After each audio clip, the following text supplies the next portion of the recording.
You're right now not in a very good position. You're gambling with the lives of millions of people. You're gambling with World War III. You're gambling with World War III. For the American people to see what's going on. Now, there's a lot of journalist heroes like the great Michael Tracy, who we met in that festival, the Icarus Festival in Rutherford of journalists. And I've had him on the show. At his point, and I brought this up on Rogan. His point is that he's probably a pedo. Is who? Michael Tracy. Well, that's being charitable. I would say he's probably a Hasbara something, but Jenna was like, that guy likes girls that age. That's why he's defending it. But, okay. But that's just speculation. But hold on. I think that's a little unfair because sometimes what if he just wants to be a contrarian? Fuck you. Oh, on eating children. I might be in a purity spiral, but I feel like fuck you, Michael fucking Tracy, you fuck. Yo, my joke about this shit is I didn't see the Nickelodeon molester documentary because I'm backed up on molester documentaries. Really child, but I'm cleaning it up for our society. You can't say the name of the crime. I'll bleep this probably. Yo, does anybody notice it's everything?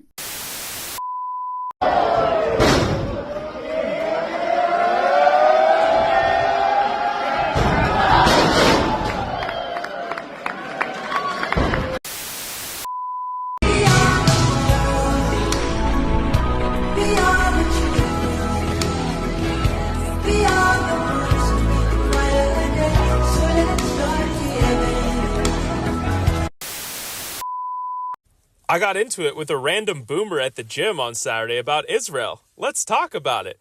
Before I continue, no, this is not satire. I still cannot believe this happened. This is a real, legitimate conversation that happened. Okay, Saturday afternoon, just hours after the United States and Israel struck Iran with missiles, bombed them. I'm at the gym minding my business with my fiance. We're on the cables doing chest flies. Dude comes over. I'd say he was probably about 60, asking about, how many sets we have left and all that good stuff. I politely let him know that we'll be on it for a while. We just got there. He says, okay. But before he turns to walk away, he looks me up and down and says, wow, I'm glad that you're staying strong. We might need you soon. Do you hear about the new war that's starting? And I was like, yeah, unfortunately I did hear about it, but I just want to be clear. I'm not fucking dying for Israel, brother. He's like, oh, well, you might not have a choice. There might be a draft. We need young Americans to go fight. There might be a draft. And I was like, dude, I don't know how many different ways I can explain this to you. I don't care if there's a draft. I don't care what the fuck they try and do. I'm not going. I'm not going, right? This is, the average American does not fucking want anything to do with this. This is clearly another one of Israel's wars that they're dragging the United States into. We should not be anywhere near that region right now. So no, I don't want to be involved with that shit. What the fuck? The disconnect between the boomer mentality and young people is insane, bro. Boomers obviously have suffered from decades and decades of TV news propaganda. A lot of these boomers are not really on social media, or if they are, Zionists control all social media as well. So it's just, whether they go from the phone to the TV, there's no discernment there. All they know is pro-Israel. All they know is pro-war. And it's so sad and frustrating, man. The average older person and their unwavering support for Israel and their unwavering support for any fucking war that the United States is involved in is just truly mind-boggling, bro. And young people are waking up. Young people don't want either one of those things. I'd say, if you're 40 and under, and that's just a rough estimate, obviously there are exceptions to the rule. Young people do not fuck with Israel, support them in any way, shape, or form. Young people are ashamed and frustrated and pissed off that our tax dollars fund their health care and their military, right? Young people want nothing to do with Israel's military action or to support them in any way. And the way boomers are just always ready to go to war is just sickening, dude. It's a fucking joke. The car for the feature. Man, listen here, this sumbitch in 7 car is fast as shit. I feel like I can come up the rear or from the front tonight. But I'm gonna win this sumbitch tonight, put money on it. Tony's stinking ass will be in victory lane kissing on the trophy gal. Ass is about to be whooped.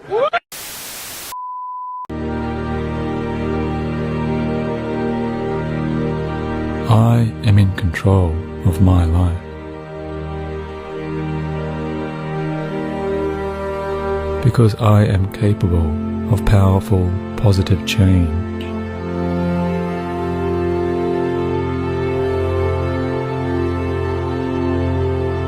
I rise above all challenges and move ahead now in all ways with flowing ease.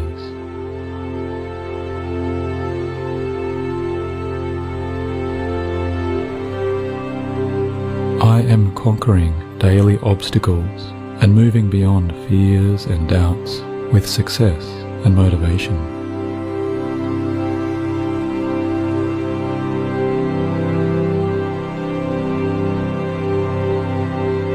In this moment and throughout my entire day, I am energized with strength and purpose.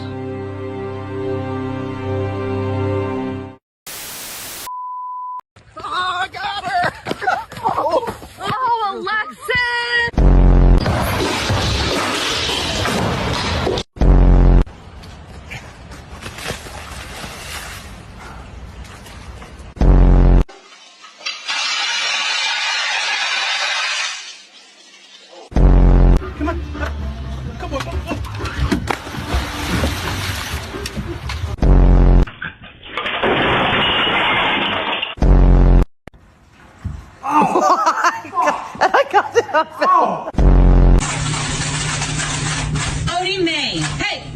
You've got to be fucking kidding me.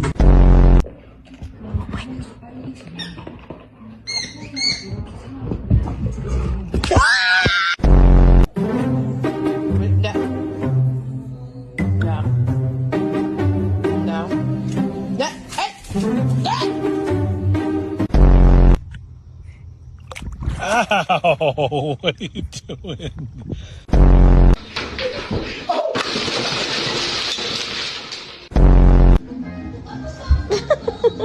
No!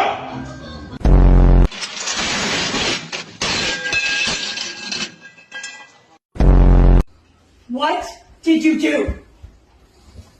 Who did this? Did you do this? Who did this?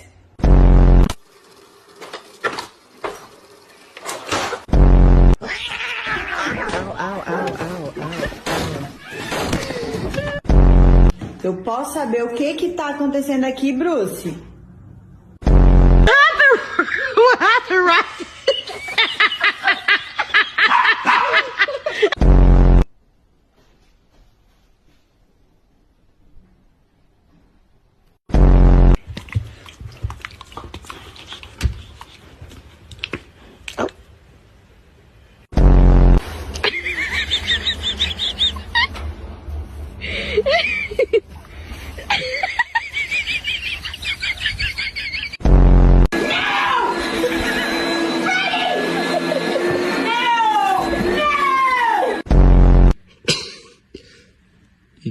Did you chew up this pillow? Huh? Who let the dog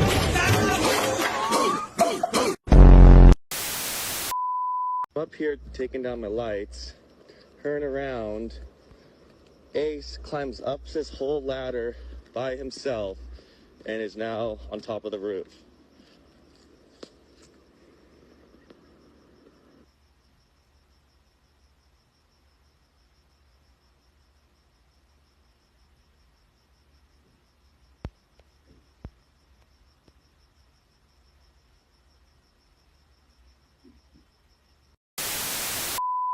From Blevins Arena in Rockland, Massachusetts, NBC brings you live coverage of beer league hockey.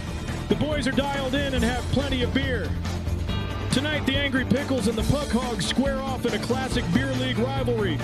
This should be a good one, boys. Sources say Tom Mahoney skipped law class for this tilt. And of course, Neil Corcoran leads the league in beers drank. Not a surprise. And your bartender tonight is Mike Ponte. This is Beer League Hockey on NBC.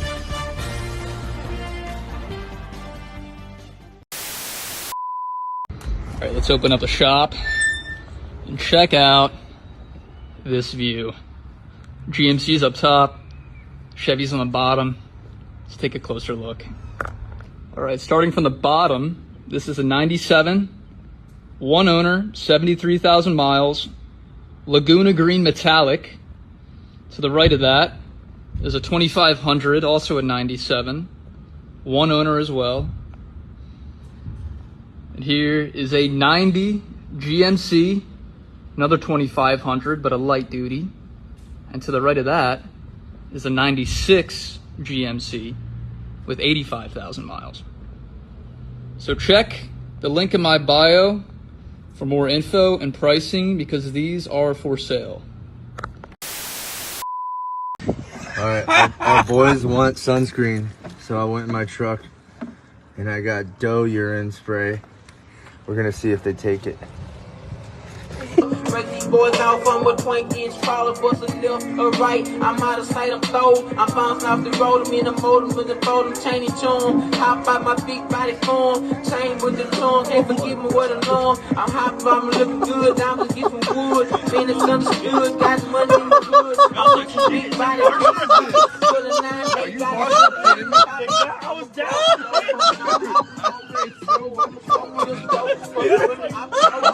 It's doe urine. It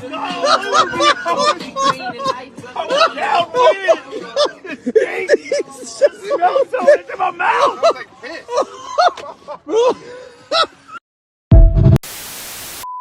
This is a real quote from Charles Lindbergh Sr. about our current financial system. This act, the Federal Reserve Act, establishes the most gigantic trust on earth. When the president signs this bill, the invisible government, by the monetary power, will be legalized. The people may not know it immediately, but the day of reckoning is only a few years removed. The worst legislative crime of the ages is perpetrated by this banking bill. And that's the system we're under today. And don't get me wrong, I'm not saying that's why what happened to his grandson happened. I don't think it is, but they did some pretty messed up things to him, like having federal agents destroy the printing plates of the 2 books that he tried to publish. They didn't just burn the books, they destroyed the printing plates. Banking and Currency and the Money Trust, which is about the bankers that hijacked our system. And this book, which is about how and why those bankers tried to get us into World War I. And he wasn't just anyone. He got them all investigated in 1912 with the Pujo Committee. And it named names that JP Morgan controlled almost all of Wall Street. Warburg, Schiff, Peabody, Rockefeller, Strong. He called them all out, so they silenced him. And if you want to know why your money's worth less today, look into that. And get your kids my books on how the money system was conquered, how they could be an entrepreneur, how information is controlled, fake news, a food system, and so much more. ClassicalLearner.com. Iran has never attacked a neighbor. Israel has repeatedly attacked its neighbors. Iran signed the Non-Proliferation Treaty. Israel has refused to sign. Iran submits to inspection by the International Nuclear Energy Agency. Israel refuses to submit. Iran has no nuclear weapons. Israel has between 75 and 400 nuclear weapons. So Israel poses an existential threat to Iran. For the last 40 years, Israel has conducted a systematic campaign of disinformation about Iran. Why the lies? Why the double standards? Why the hypocrisy?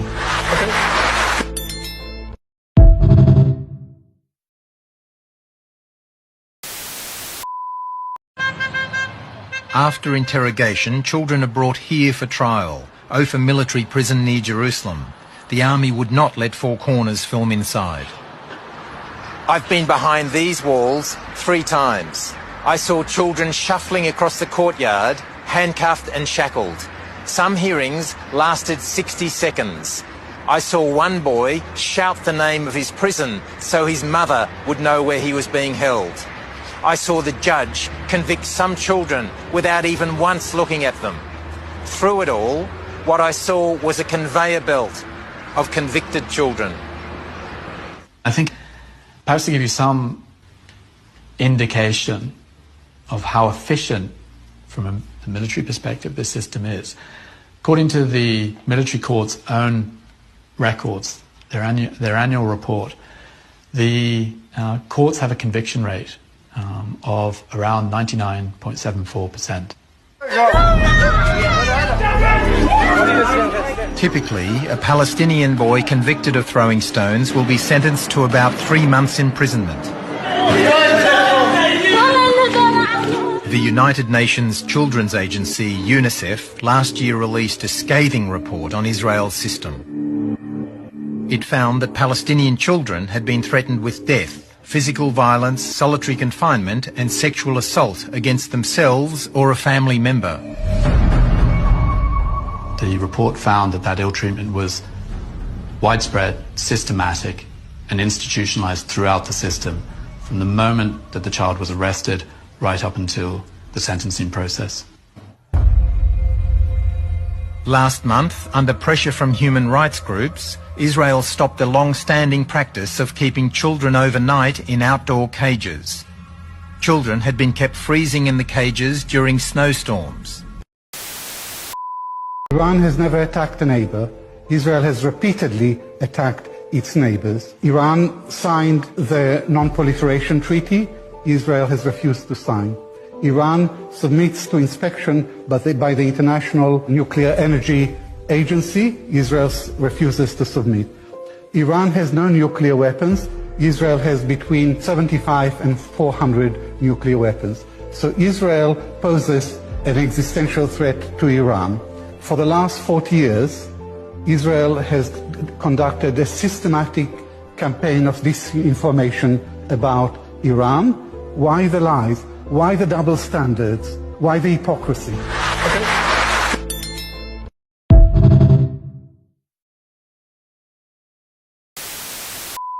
Sam Altman. One of the things that is always unfair in this comparison is people talk about how much energy it takes to train an AI model relative to how much it costs a human to do one inference query. But it also takes a lot of energy to train a human. It takes like 20 years of life and all of the food you eat during that time before you get smart. And not only that, it took like the very widespread evolution of the 100 billion people that have ever lived and learned not to get eaten by predators and learned how to like figure out science and whatever to produce you, and then you took whatever you... So here's what's going on. I don't want to scare anyone. These people all believe that they're communicating with some ancient Sumerian deity. I know this I have kind of sources on this. They believe they really do. They believe they are communicating with super intelligence, and they do believe, and he just said it out loud, by the way. He literally just said, he was like, the 100 million years of evolution, all of the 20 years of life, they have all led to this point. And this point is when we are going to give birth, as I've said on the show before, because this is their main goal, to the AI demon. They want to give birth to the AI demon, the super intelligent AI, who is then going to run the planet and decide who stays, who goes, who's necessary, who's not. They're pretty open about this. This is the thing about all of the AI people, all of the tech people. They really are, they really are pretty transparent when it comes to what they want to do and what they need to do in their minds, because they go, if China gets to it first, if China unleashes the AI demon before we unleash our AI demon, our American AI demon, Western values, America, rah-rah AI demon, and China enslaves their population with their demon, they will sell the world their demon, and then that demon will enslave the world, and then they'll make all the money, and they'll have all the geopolitical leverage, and they'll have all the military advantages. So in this, quote, AI arms race, we are both racing, the U.S. and China, to give birth to an ancient Sumerian super intelligent demon. And your Aunt Connie in Phoenix, who's a receptionist, is fucked. Because that's what's going on. And you got to tell her that. You go, Connie, I hope you save money, because there are men in Silicon Valley who are communicating with an ancient Sumerian god. What? Connie, will you sit down and listen to me?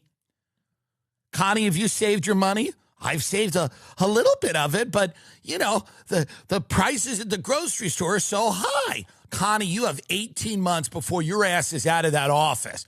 There's an ancient Sumerian god that Sam Altman and Peter Thiel are communicating with, and they're going to give birth to an AI demon. What? It's a demonic force that's going to take form through artificial intelligence. And we have to do it before China does. Well, that sounds scary. You have no idea how scary it is, Connie, and you better save your money. You've got 18 months. 18 months left before this AI demon is going to do your job. An ancient Sumerian god is going to do my job? Yes. Yes. How many times do I have to explain this to you, Connie? An ancient god before Jesus, before Yahweh, before Muhammad, before any of it. I mean, an ancient, Connie, I don't even know where to start with you sometimes. We have finally invented a way to summon this demon and bring it back to Earth to increase efficiency. Bitch should be examined to make sure that all the nipples are okay. Sometimes a bitch will come earlier, sometimes a few days later. Every bitch should be checked for brucellosis. Why is it important that a bitch not be overweight? Overweight bitches, an overweight bitch, a fat bitch, a bitch, and you should exercise the bitch. Approximately how long can a bitch go? A lot depends on the bitch. Milk the bitch, calm the bitch down. Watch your bitch. Try to milk the bitch like a cow. By now you should know your bitch is pregnant. Typical behavior. We will go off the record. Oh, for heaven's sake. So I would like to understand how that's permissible. It doesn't matter. We all are abiding by the same rules. I will take that down. Yeah, So well. I would like to take a break at this moment. Yeah, I'd like to have I'm a done conversation. for now. Go off the record. Go off the record. Welcome to The Independent Review, a weekly podcast where we bring you the latest from the world of independent journalism.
Ready, sing. Go. Fly, fly, fly, her fluffy tail. When the party, when the paper comes in and gray, but the house with another breath, so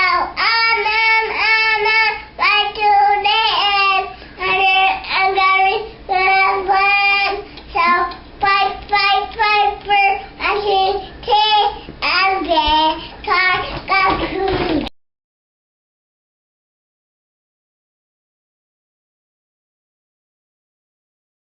Welcome to the Independent Review, live on AM Wake Up on Odyssey, Rumble, Substack, and the Indie News Network on Twitter. Let's get right into this first clip from Dave DeCamp of antiwarnews.com. Hey, this is Dave DeCamp from antiwar.com, and welcome to Anti-War News. It's about 9:30 on Wednesday night here in Virginia as we're getting started here. Lots of stuff to go through as usual. The first story at the top of antiwar.com today, U.S. and Israeli strikes on Iran have killed over 1,000 civilians. So U.S. Secretary of War Pete Hegseth on Wednesday boasted of the death and destruction the U.S. military can rain down on Iran, as reports say that U.S. and Israeli airstrikes have killed over 1,000 Iranian civilians in just 4 days. Hegseth said at a press briefing that the U.S. and Israel should soon have complete control of Iranian skies, and he said that would mean, quote, Iranian leaders looking up and seeing only U.S. and Israeli air power every minute of every day until we decide it's over, and Iran will be able to do nothing about it. B-2s, B-52s, B-1s, Predator drones, fighters controlling the skies, picking targets, death and destruction from the sky all day long, end quote. Hegseth said that the war was not meant to be a fair fight and mentioned that the administration has loosened the rules of engagement for the military. He said, quote, our warfighters have maximum authorities granted personally by the president and yours truly. Our rules of engagement are bold, precise, and designed to unleash American power, not shackle it. This was never meant to be a fair fight, and it is not a fair fight. We are punching them while they're down, which is exactly how it should be, end quote. So just brutality and barbarism from Hegseth here, again, as so many civilians are being massacred in this bombing campaign. Hegseth said that in the attack on Iran, which he has dubbed Operation Epic Fury, the U.S. military has delivered twice the air power of shock and awe in Iraq in 2003, referring to the massive bombing campaign that opened the U.S. invasion of Iraq. So without any sort of debate in Congress, without even trying to sell the war to the American people, this administration has started a bombing campaign twice as big as the opening weeks of the U.S. invasion of Iraq. And Chairman of the Joint Chiefs of Staff, General Dan Kane, said at the conference that the U.S. has hit over 2,000 targets inside Iran so far. So the Human Rights Activists News Agency, or HRANA, a U.S.-based and U.S.-funded NGO that's very critical of the Iranian government, said on Tuesday night that at least 1,097 civilians have been killed and more than 5,000 have been wounded. So a huge civilian death toll. This is after 4 days. Citing Iranian medical authorities, Al Jazeera also reported on Wednesday that over 1,000 civilians have been killed. So both from sources, the NGO that's very critical of the government and medical authorities inside Iran are saying over 1,000 civilians killed. And with the lack of communication, internet blackouts and things across Iran, these numbers are likely an undercount. The HRANA said there was another 800 or so reported civilian deaths that they were trying to confirm. They said they've only confirmed a few dozen military deaths. They're saying that that's more difficult for them to do because of these things happening at bases and not having access to that information. But just a huge civilian toll here. And of course, the worst known civilian massacre occurred on the first day of the bombing campaign when a missile struck an elementary school in Midab, southern Iran, killing at least 165 people, mostly students. Hegseth was asked about the strike and whose munitions struck the school, and he said that the U.S. military was investigating the matter. And now a map, I'll show it to you here, a map that they had displayed at this press conference showed the strike zones that the U.S. Has hit. And if you see this green dot, somebody plotted the location of the Minab school. It's right in the center of one of these areas where they're saying that the U.S. bombed. And again, it was close to an IRGC base. So the evidence is suggesting that it was a U.S. strike on this school. Just absolutely horrific. And the way that they, when asked about it, just so flippantly, like, we wouldn't intentionally target civilians. They're investigating that. Next question. Not even saying, that it was horrible or offering any sympathy or anything like that. Just move on. I don't want to talk about that. So, of course, the civilian death toll is going to rise as this bombing campaign is escalating. That was Hegseth's message at this press conference, that they're going to escalate this bombing campaign. And he said more forces are on their way, and they're going to start dropping gravity bombs once they get that air control instead of the standoff missiles, the precision-guided missiles that jets, and things can fire from far away. They're going to drop the bigger bombs like the things we've seen Israel drop on Gaza. So Hegseth said, quote, more bombers, fighters are arriving just today. And now with complete control of the skies, we will be using 500-pound, 1,000-pound, and 2,000-pound GPS and laser-guided precision gravity bombs, which we have a nearly unlimited stockpile, end quote. So it's going to get more brutal. And he said it could last 4 weeks, 5 weeks, up to 8 weeks. Who knows how long it's going to last? But again, the message was we're just getting started. That's what he was saying. Again, just absolute barbarism here. So the next one, report says that Hegseth and Rubio are at odds over U.S. troops in Iran. So this article is from Middle East Eye. Tensions are rising between U.S. Secretary of War Pete Hegseth and Secretary of State Marco Rubio over the U.S.'s approach to the war on Iran. 3 former U.S. officials and a senior regional official told Middle East Eye. Rubio and Hegseth were described as at each other's throats over the question of whether the U.S. should deploy troops to Iran at Israel's request, the sources told Middle East Eye. So that suggests that Israel has asked for the U.S. to send troops into Iran. And Hegseth is supportive of the position, while Rubio is deeply wary of entangling the U.S. in a long war. Now, that might sound surprising coming from Rubio, but one of the things about Rubio is, he's as hawkish as you can get generally, but he's not stupid. Hegseth, on the other hand, seems like he just wants to go just diving right into this thing. And Rubio, I think, also wants the U.S. to keep focusing on Latin America. He wants that Cuba regime change, and I think he might know that if we start sending troops into Iran, it could really delay that. I think that's his ultimate goal. The U.S. has mainly confined its operations to airstrikes and standoff strikes using cruise missiles and ballistic missiles, but CNN reported this week that the CIA has begun training and arming Kurdish fighters to operate in Iran. And one Gulf official told Middle East Eye that U.S. officials have discussed sending special operations teams into Iran to target senior IRGC officials and people familiar with Iran's nuclear program. And so that is something that's been discussed. And I think we're heading in that direction, them placing, trying to conduct special operations raids, maybe from Iraq. It just seems like they're just ready to escalate here. But interesting, if this report is true, is right, it's kind of an interesting dynamic, but I do think it's believable just based on what we're seeing from Hegseth, that he's willing, that he wants to send the troops in. All right, so the next one here, U.S. Navy submarine uses torpedo to sink Iranian warship near Sri Lanka. So a U.S. submarine sank an Iranian warship with a torpedo in the Indian Ocean off the coast of Sri Lanka, marking an escalation and widening of the U.S.-Israeli war against Iran.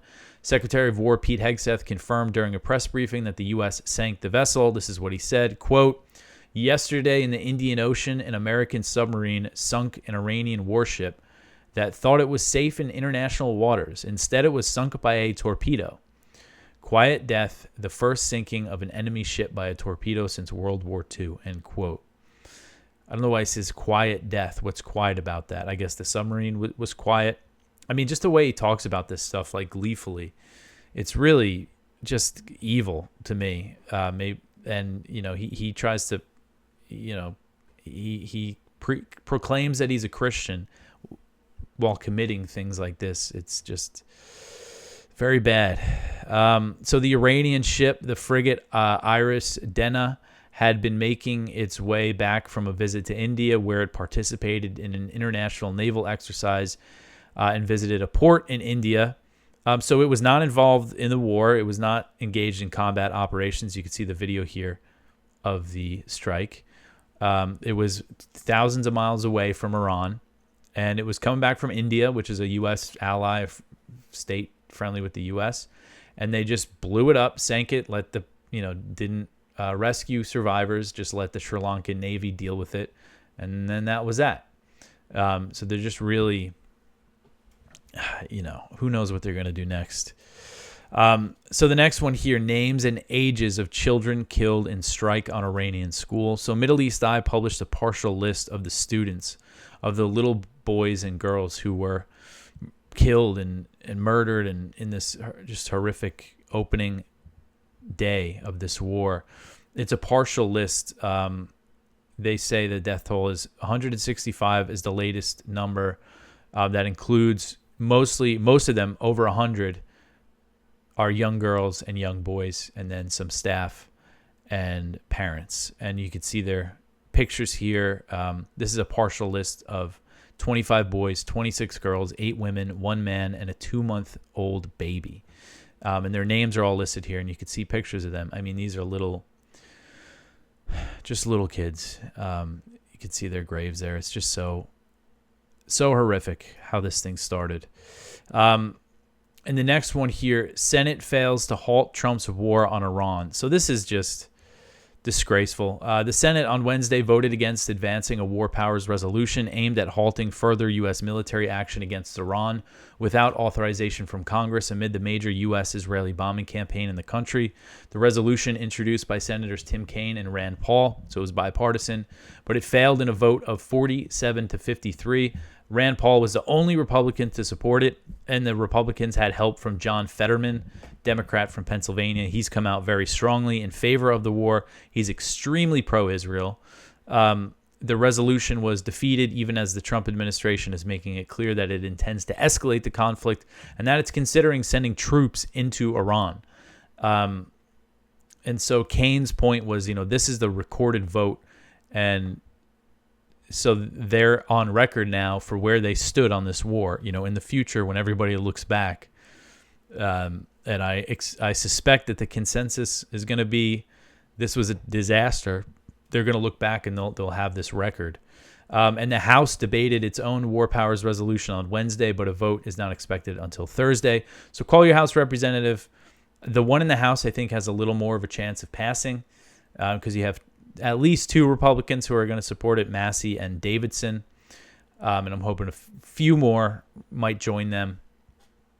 It, it just doesn't hurt. Give them a call and say, just express. I mean, it's just, look at this next story here.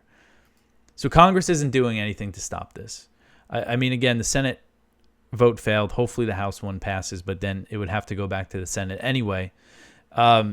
But this is what the Trump administration is saying. The next one here, the White House says that the U.S. launched the war because Trump had a feeling that Iran would attack. White House Press Secretary Caroline Leavitt said on Wednesday that the U.S. launched the war with Iran because President Trump had a feeling that Iranian forces were going to attack first. Leavitt made the comments when pressed on the claims that there was an imminent threat facing the U.S. that justified the joint U.S.-Israeli attack on Iran.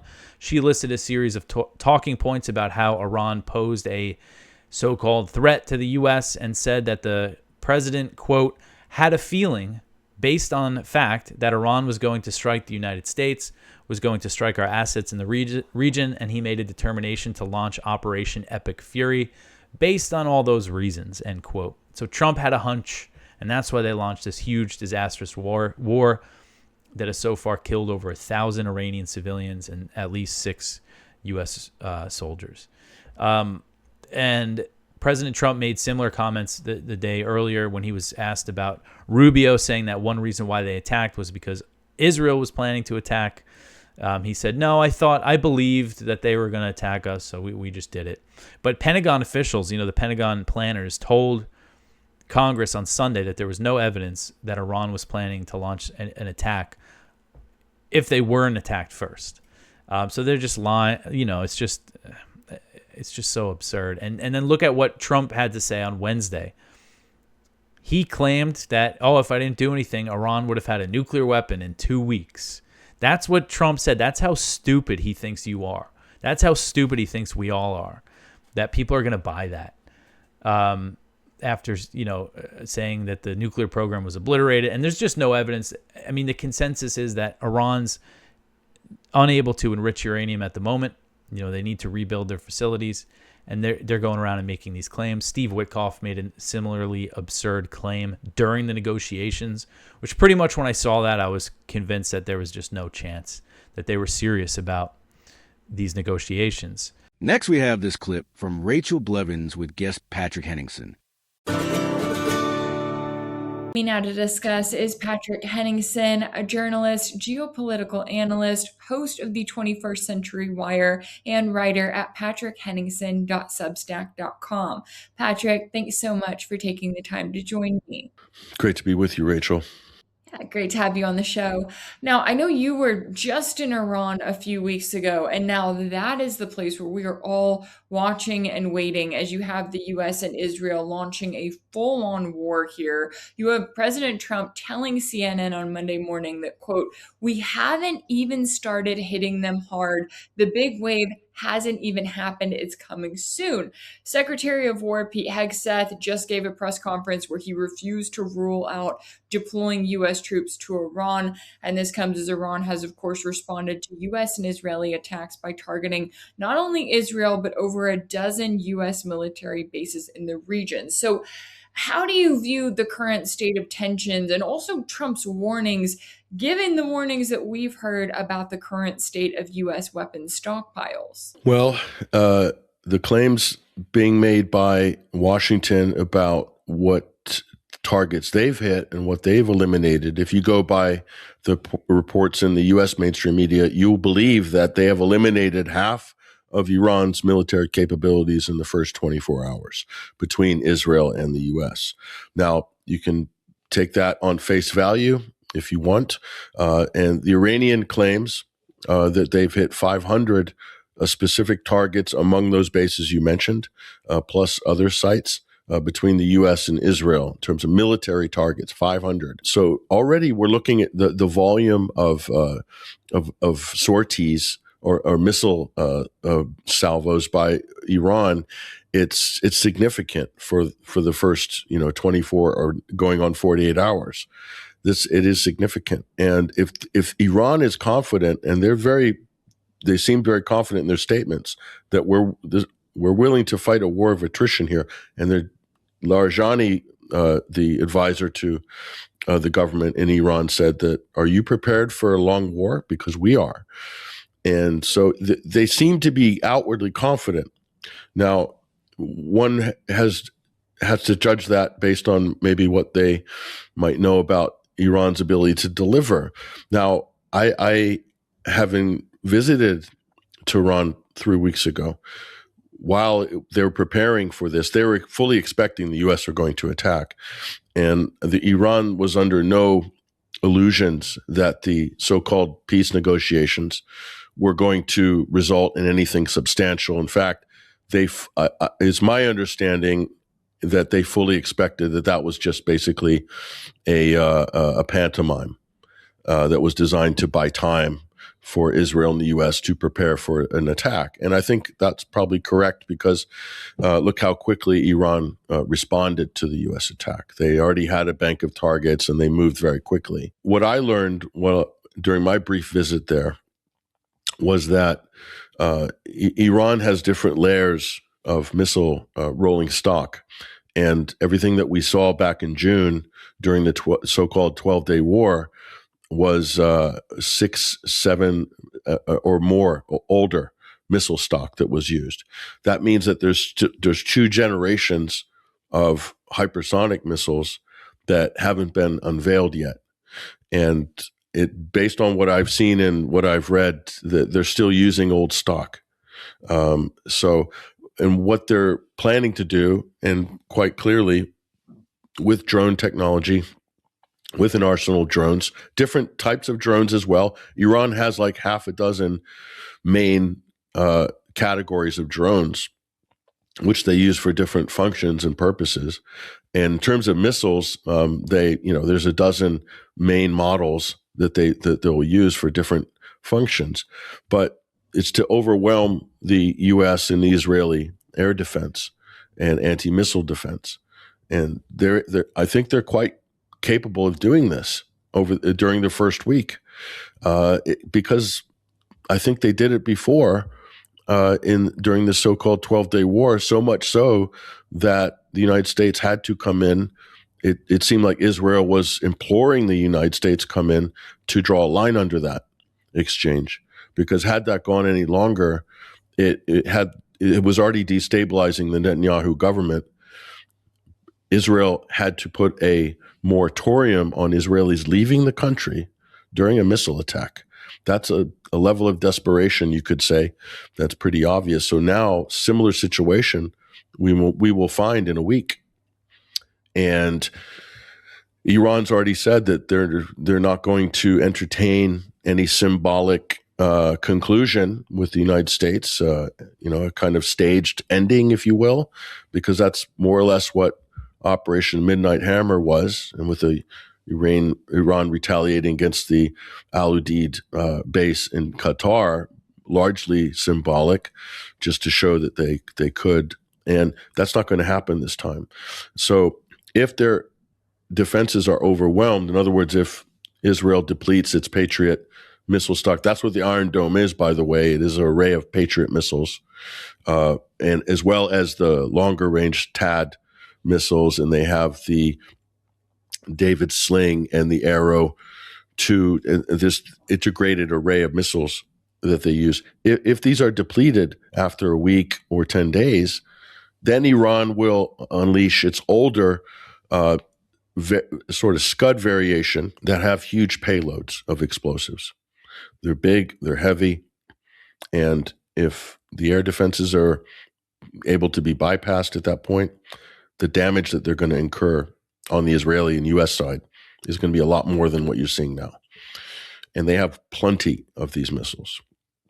So I think it's a gamble on the part of the U.S., a huge gamble that the Trump administration is waging here. And you look at them and you wonder, because it seems as though they thought that they would go in, carry out a series of decapitation strikes, take out multiple Iranian commanders, take out Iranian leader Ayatollah Ali Khamenei, and then that the Iranian government would just fall. But not only has that not happened yet, Iran is working on replacements for all of those positions. They are continuing to stand strong, and their retaliation is having an impact. You've got Qatar Energy announcing on Monday that it would be halting production of liquefied natural gas due to the ongoing attacks.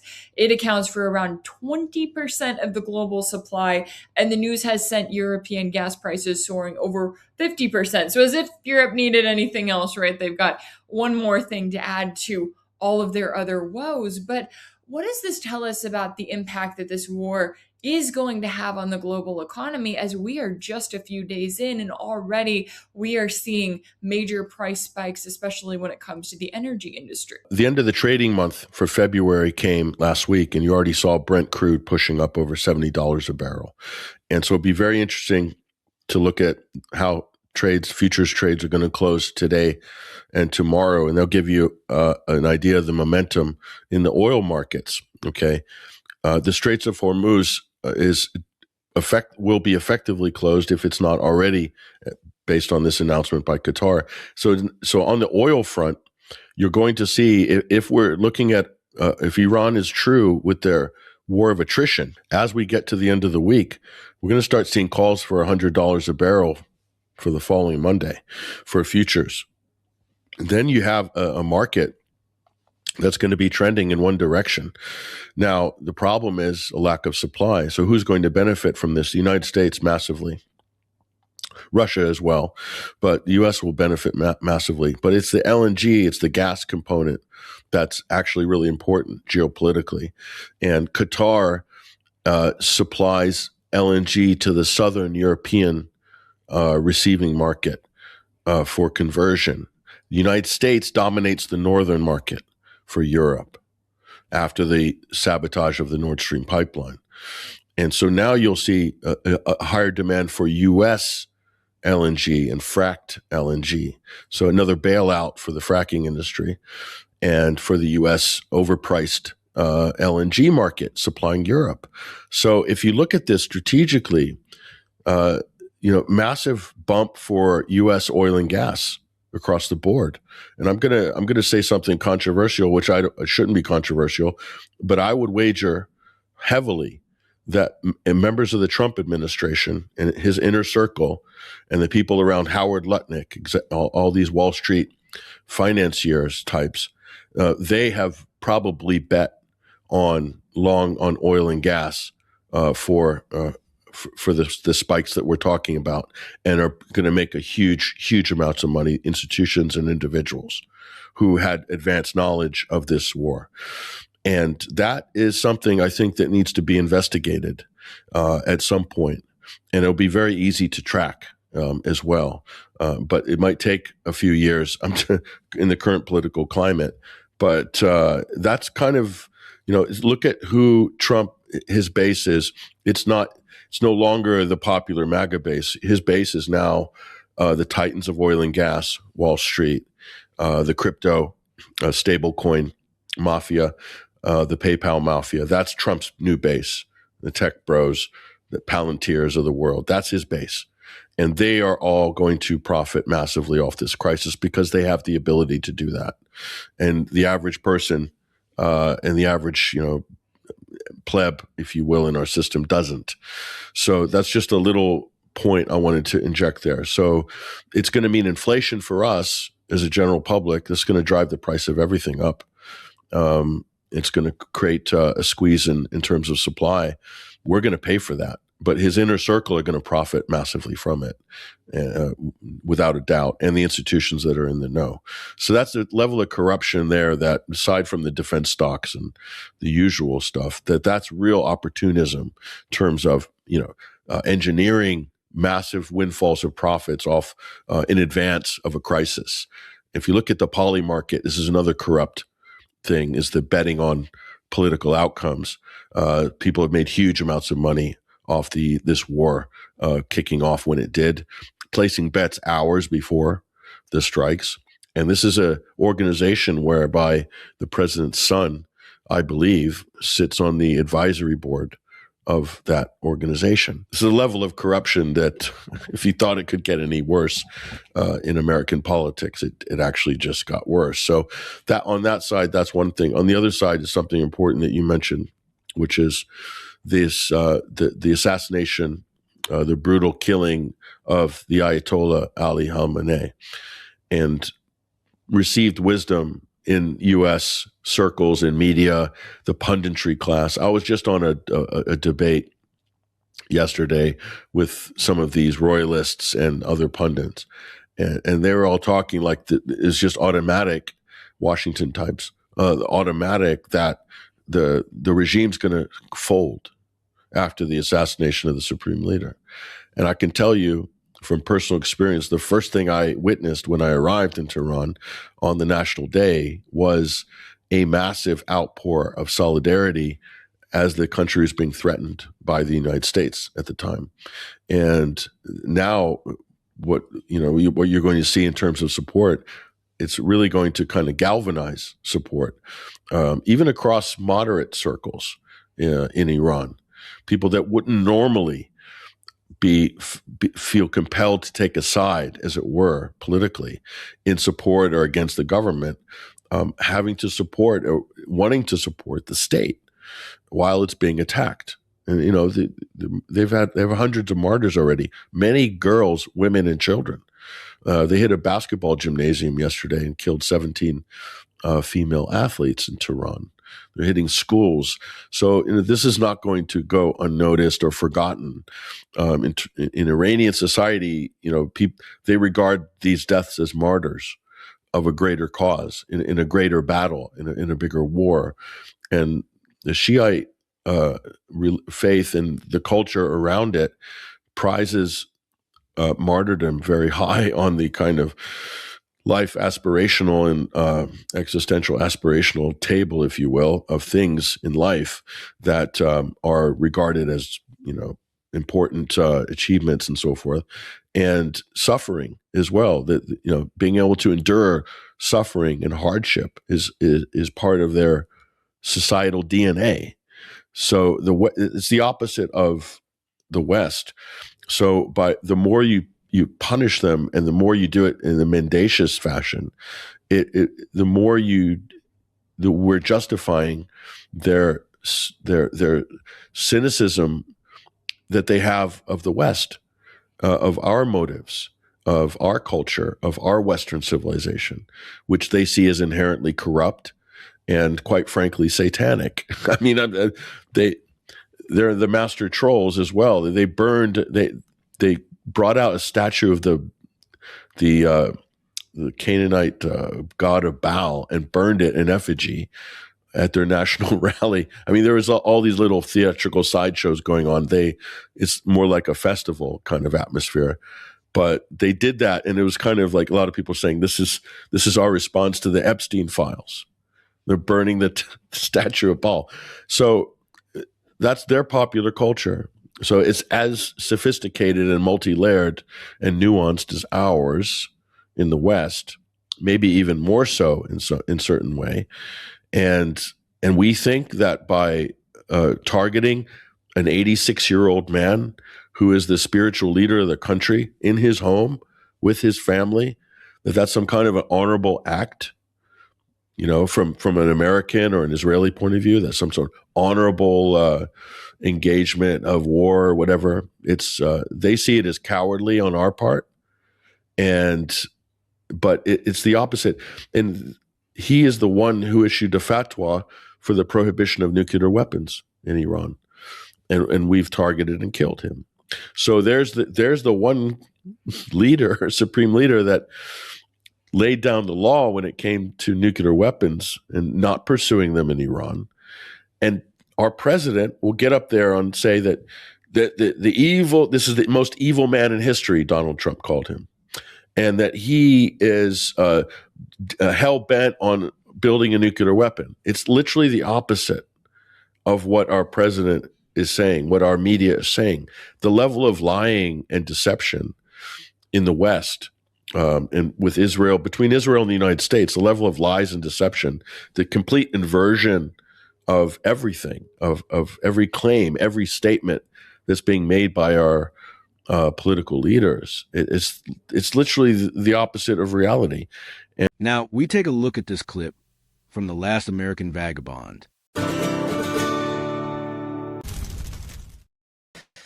Welcome to The Last American Vagabond. Joining me today once again is Stephanie Seneff, PhD, to discuss glyphosate and the very frustrating and confusing for some executive order from Donald Trump.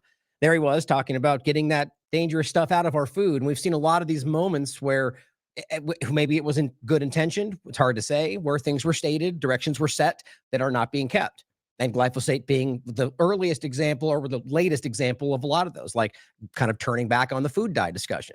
So Stephanie Seneff here to discuss it, probably the best person out there to discuss glyphosate, to kind of set the table for where we are today. So Stephanie, how are you? Thank you for joining me again today. I'm great. Thanks for having me. As I said, right when I saw that, you were the first person I thought of. I said, we have to get her on to talk about the alarming reality of this. So, that was Trump back in, I believe, 2024 bleeding into, and he's had a lot of those same statements up until, very recently, really, and RFK Jr. as well. And so, as we said, he recently rolled out this executive order.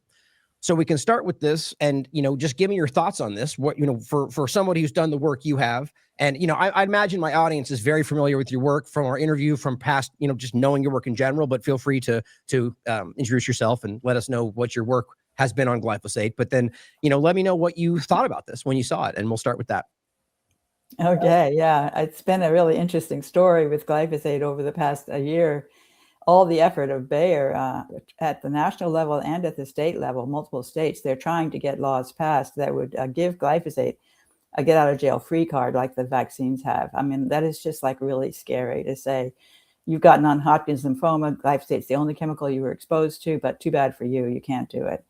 I mean, that would be really devastating. And that's where Bayer has put tremendous pressure on the legislators at all the levels, and even above the country level. They're really working hard to keep glyphosate on the market. And they recognize that if they don't get this protection, they're going to go bankrupt on the lawsuits, because there's just like so many now. And the big one, Dwayne Lee Johnson was just such a breakthrough. I remember it so vividly when that happened. I was so astonished that it actually worked. That he got that the jury trial ended up with a big sum of money for his non-Hodgkin's lymphoma, and that opened the door. And then it's just been a floodgate.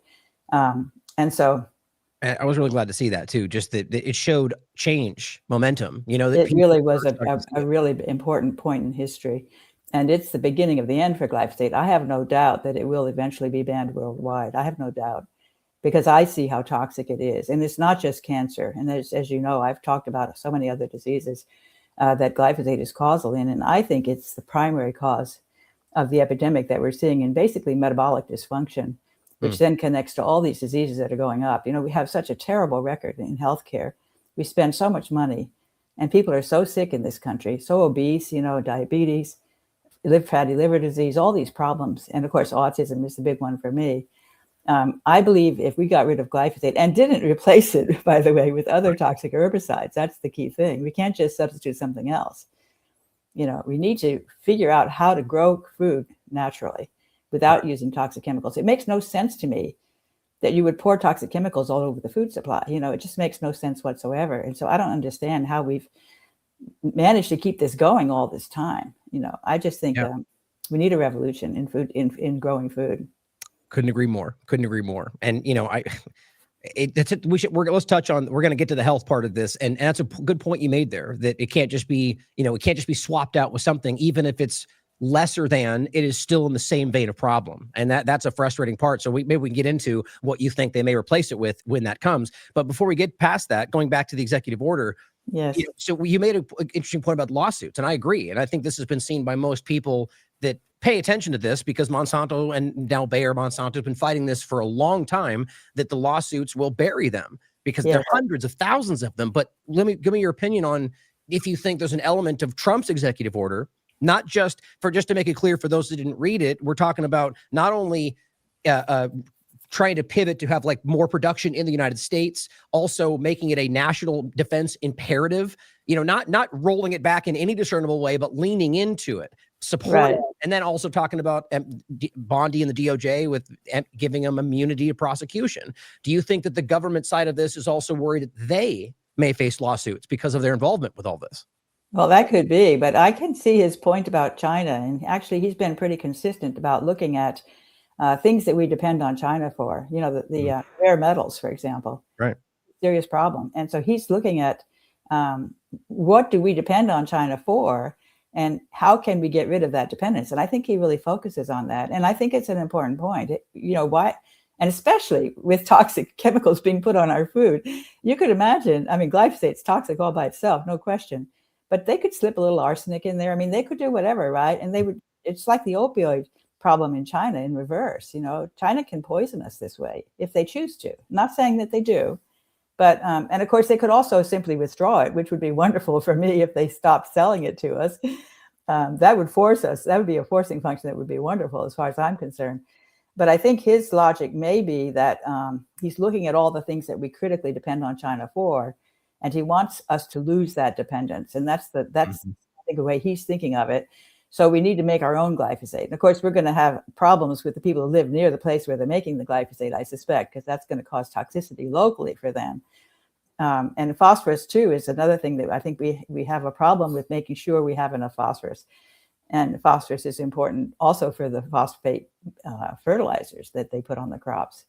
Well, so in regard to that point, which is important, right? Because this is, in my opinion, coming from a nonpartisan kind of look at this, both sides of the paradigm will often use things that we want in order to trick us into or manipulate us into, or however you look at it, into something that they ultimately want. And so in this case, there's a valid point you made about the overdependence on this, the interesting point about the foreign policy overlap, and the point you made well there. But would you argue with that being accepted as the reality that this was the right direction to lean further into it?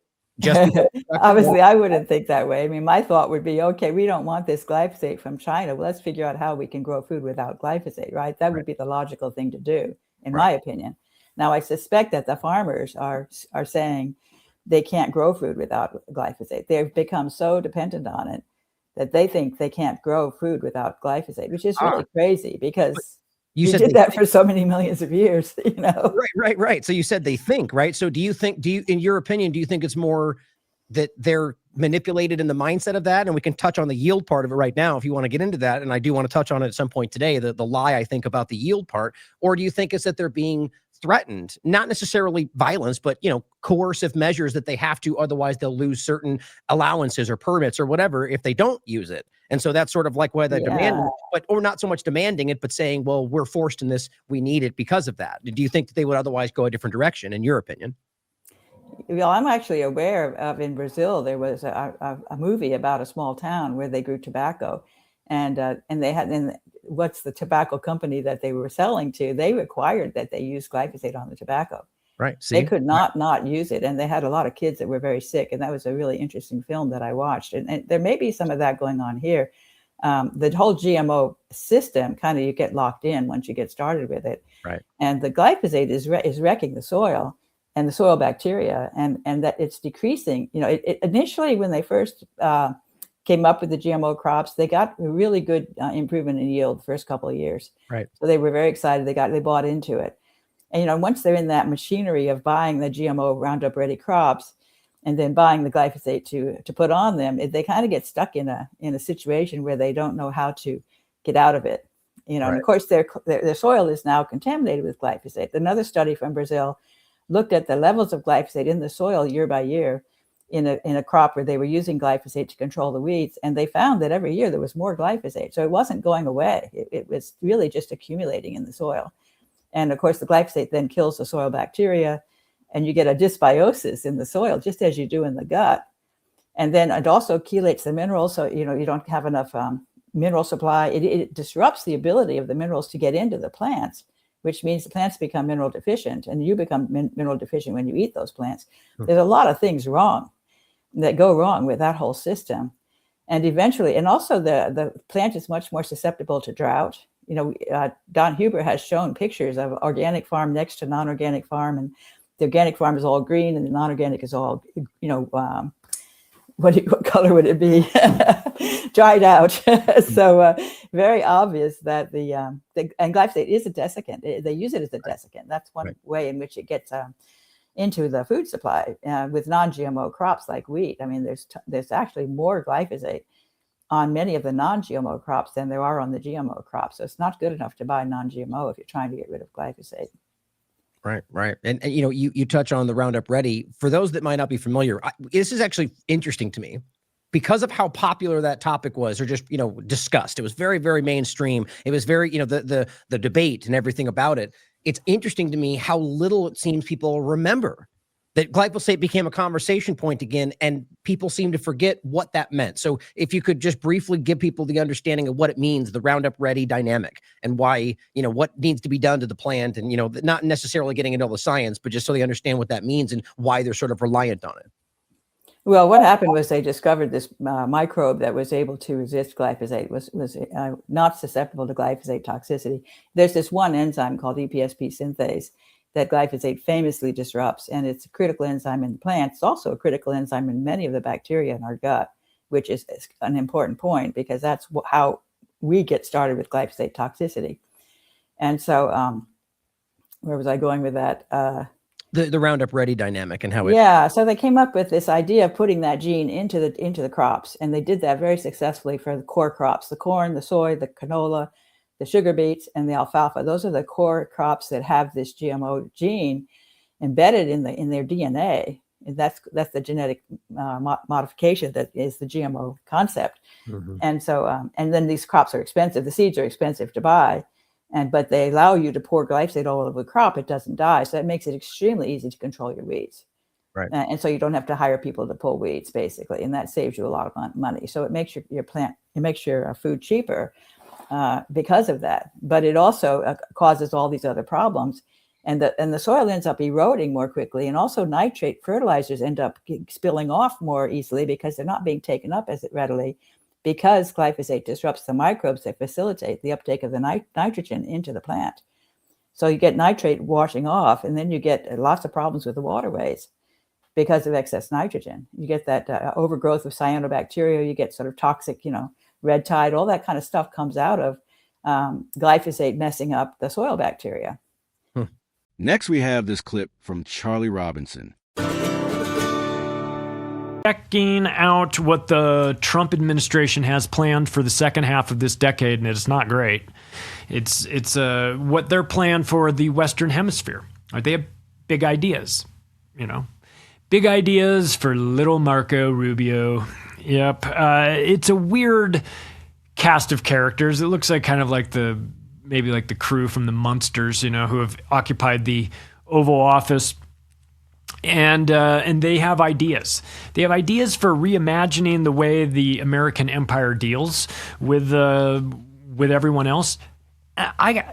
Not everything in this document that they put forward is bad, right? Frankly, there's a couple things on here that we need to get into that probably wouldn't be the worst thing for the American empire to incorporate in. So it's something called the U.S.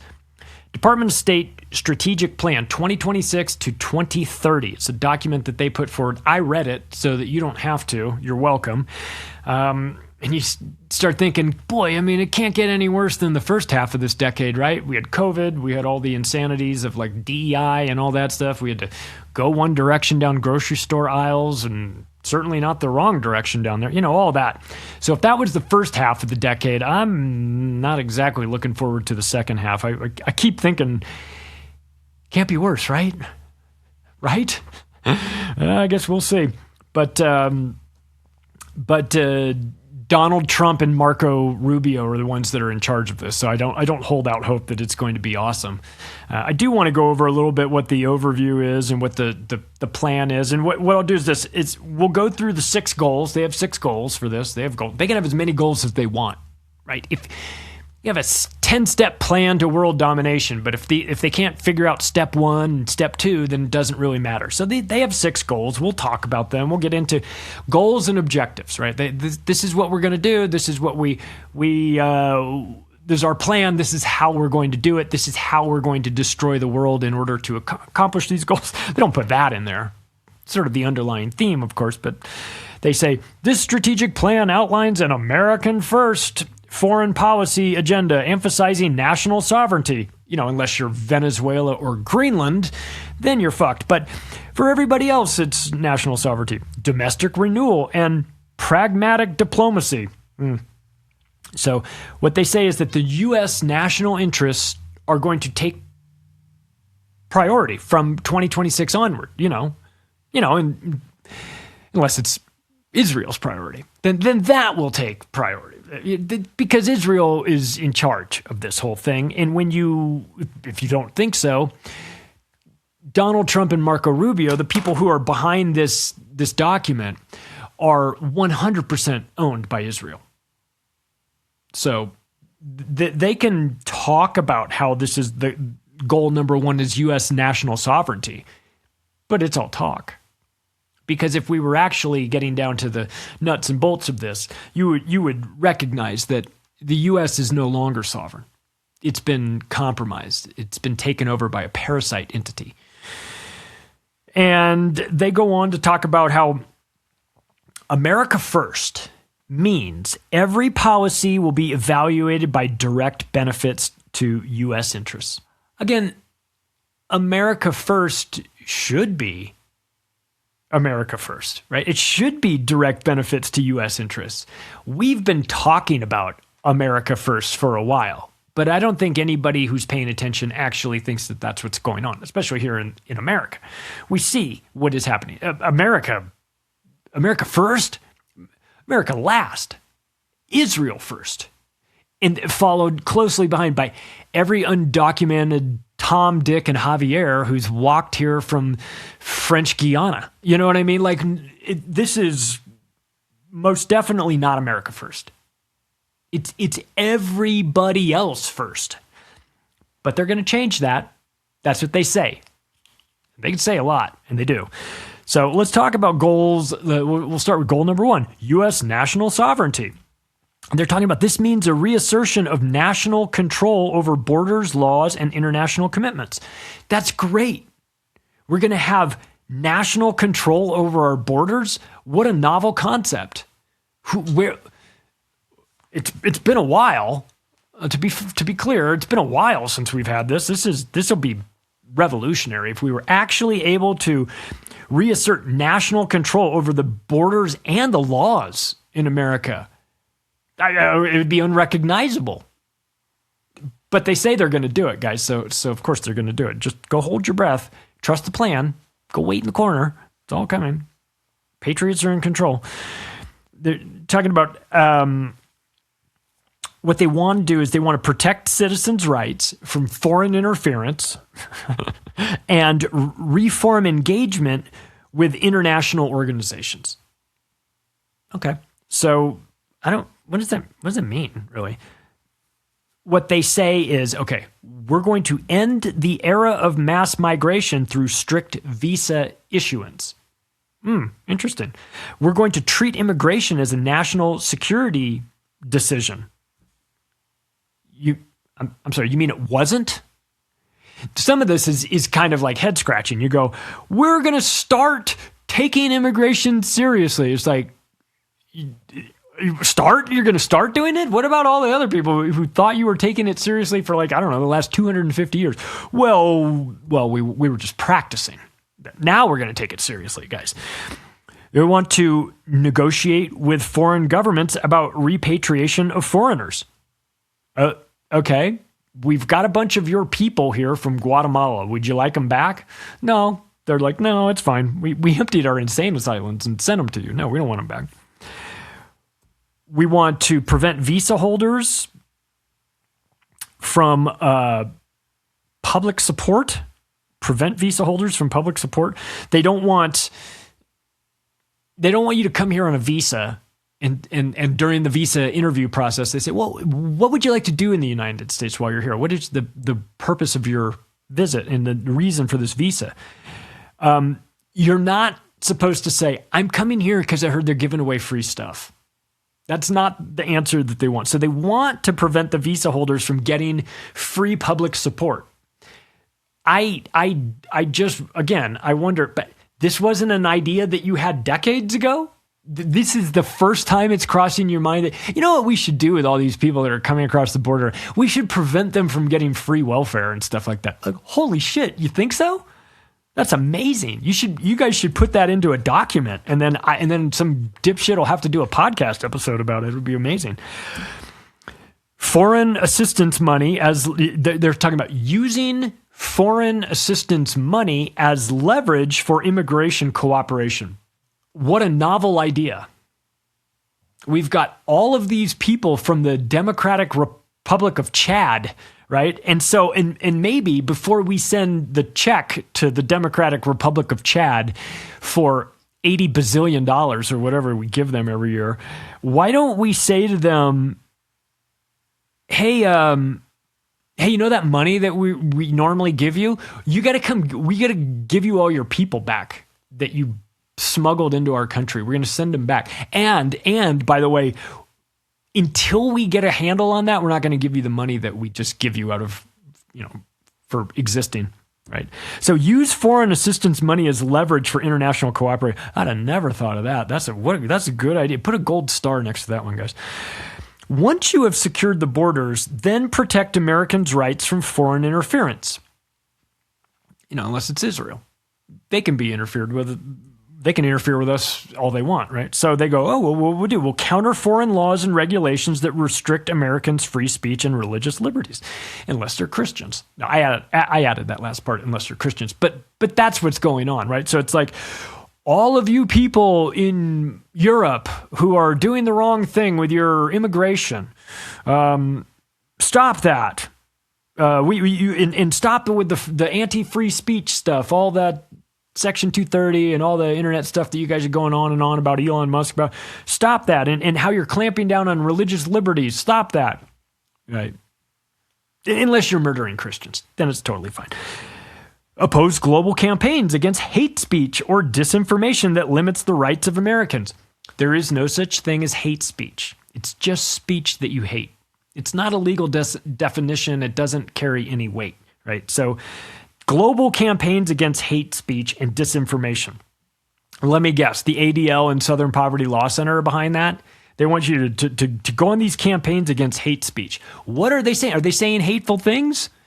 No, they're just saying things that you would hate to hear, but about what you guys are doing.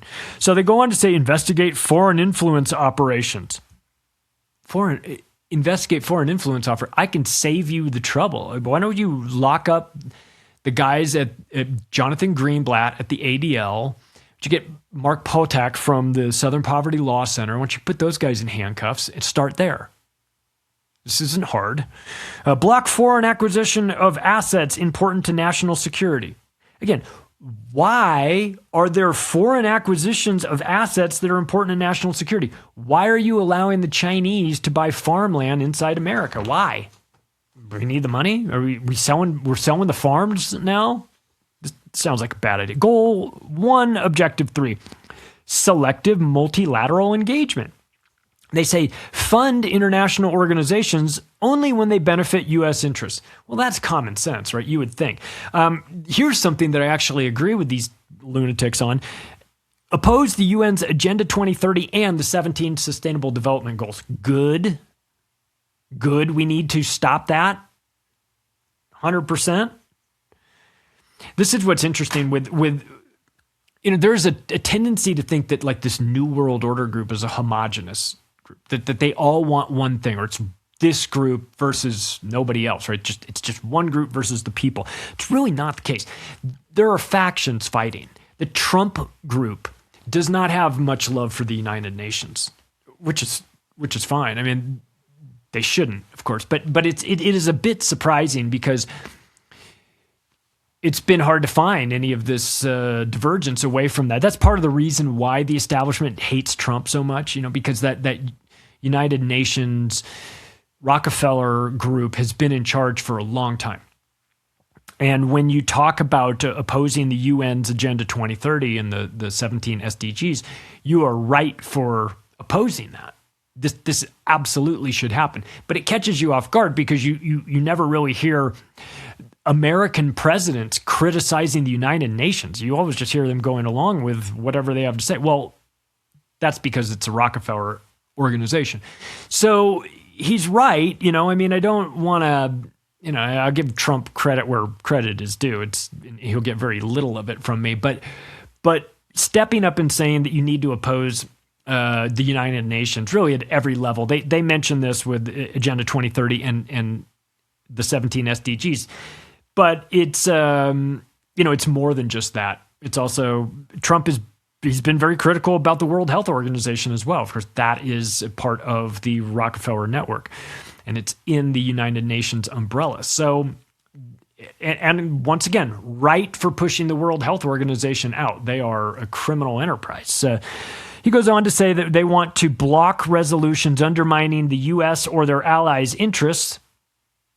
What resolutions would that be? Would it be like resolutions where you found like the head of your favorite country is guilty of being a war criminal in the International Criminal Court? You mean that? Because there's resolutions out there all over the place that are criticizing some of America's allies, but it's usually just that one ally in the Middle East, the one that's supposed to be our best friend. I bet. See, part of the reason why Trump is so pro-Israel, the United Nations, for all their flaws, has a huge problem with Israel. Like you'll see, like every single country will vote one way except for the two. It'll be the U.S. and Israel, and some of these like satellite nations in the Micronesia, like in the South Pacific, that are like Vanuatu or some shithole like that that's just been totally captured. They'll vote in favor of Israel as well, but everyone else will vote against it. And so I'm sure Trump sees that and they go, oh, we got to get rid of this United Nations. I mean, they're the ones that are constantly talking about how Israel's doing the wrong thing. Can't have that. Well, in this particular case, it's possible that the United Nations could be a globalist terrorist organization hell-bent on destroying the world and also be correct in their assessment of Israel. Right? So they also talk about winding down costly peacekeeping missions. Yeah, you think so? Like NATO? We could do that. We'll get into that a little bit more. Goal 2, Western Hemisphere and the Donroe Doctrine. The core theme, reasserting U.S. dominance in the Americas by expelling foreign adversaries, strengthening regional partnerships, and eliminating narco-terrorist organizations. That last part about the eliminating narco-terrorist organizations, you guys know that's not going to happen, right? The American empire is never going to get serious about removing the narco-terrorist organizations from the world because we are the narco-terrorist organizations around the world. The Central Intelligence Agency, the CIA, is the largest drug-running operation on the planet. They have financed their operations for decades doing things like this in Southeast Asia and Afghanistan. This is a well-known thing. The idea that the Trump administration is going to come in and remove the narco-terrorist organizations is it's either delusional thinking or it's just for soundbite, because it's not actually going to happen.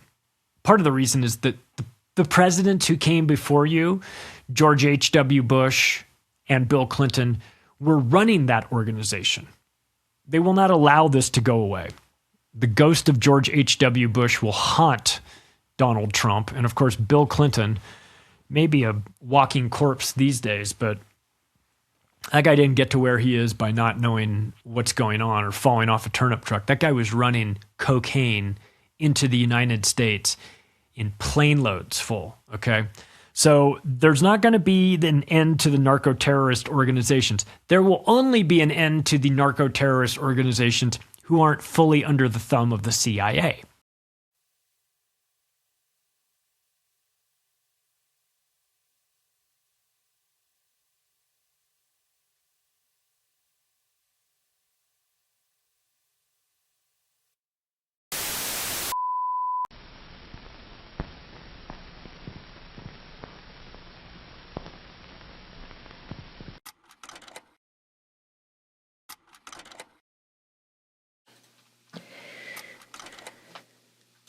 Hello, everybody.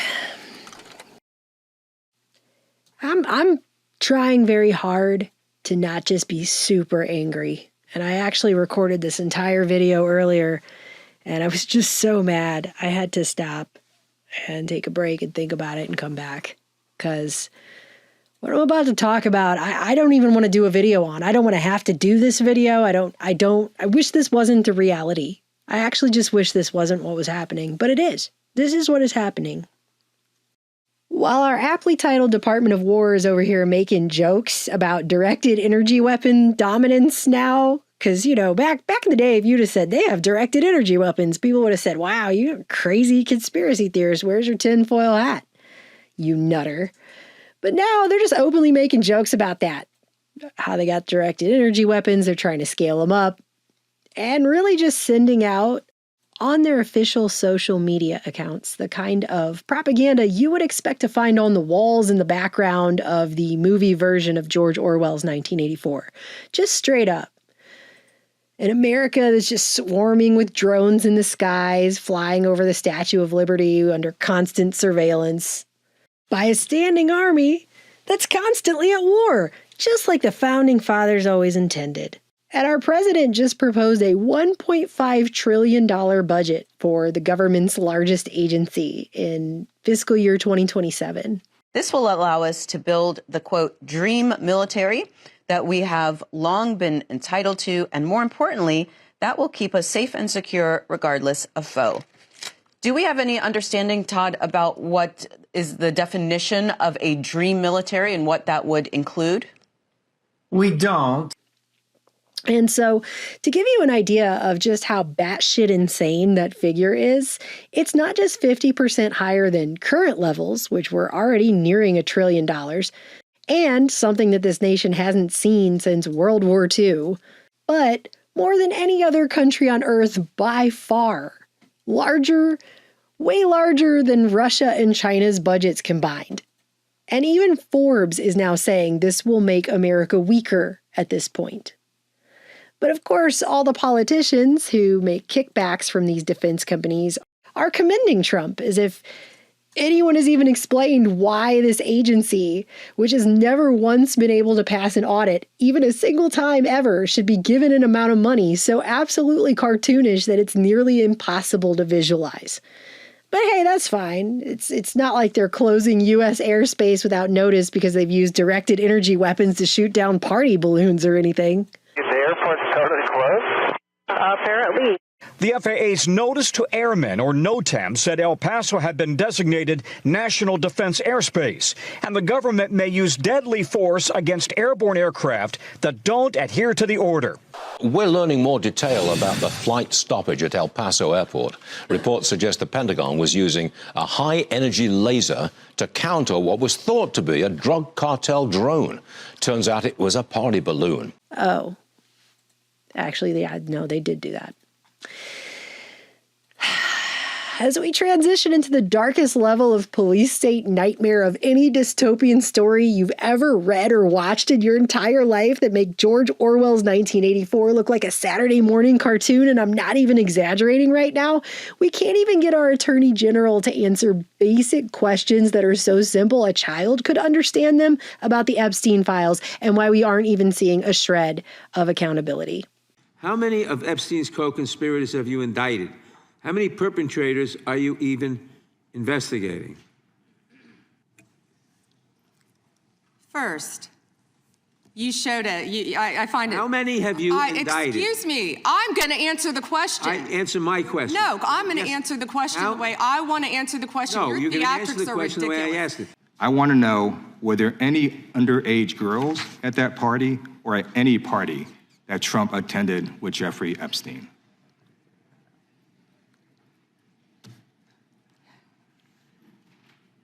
This is so ridiculous, and that they are trying to deflect from all the great things Donald Trump has done. This cover-up spans decades, and you are responsible for this portion of it. And that's now, where the I want to know, at what point did the FBI and the DOJ decide that Lex Wessner was not a co-conspirator? Because our Epstein Files Transparency Act requires you, please put it back on the screen, please, to release the internal decision about whether to prosecute him or not, and it's not in the files, and it's not in the files for any of these other men. Time of the gentleman has expired. May she answer? And he's a hypocrite because he voted against the ban that we were talking about on deep fake AI porn. Only 2 people voted against it, and you were one of them, hypocrite.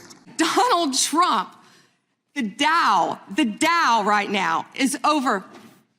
The Dow is over $50,000. I don't know why you're laughing. You're a great stock trader, as I hear, Raskin.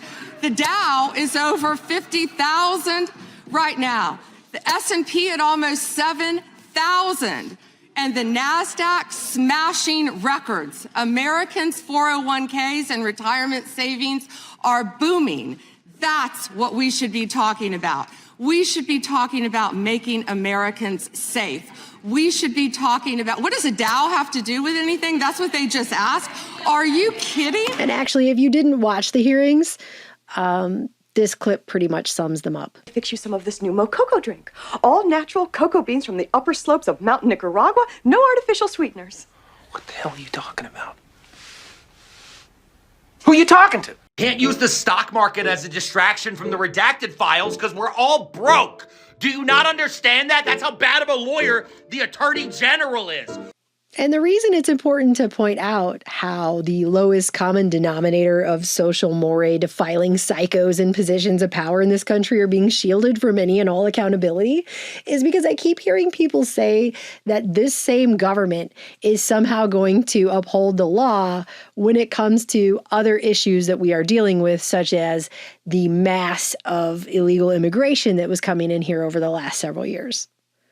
When it's incredibly obvious to anyone paying actual attention here for more than 5 seconds together that they have no intention of doing so. The same corrupt system is currently building a massive digital surveillance police state, which includes mega warehouse detention centers that are going to be put all over this country.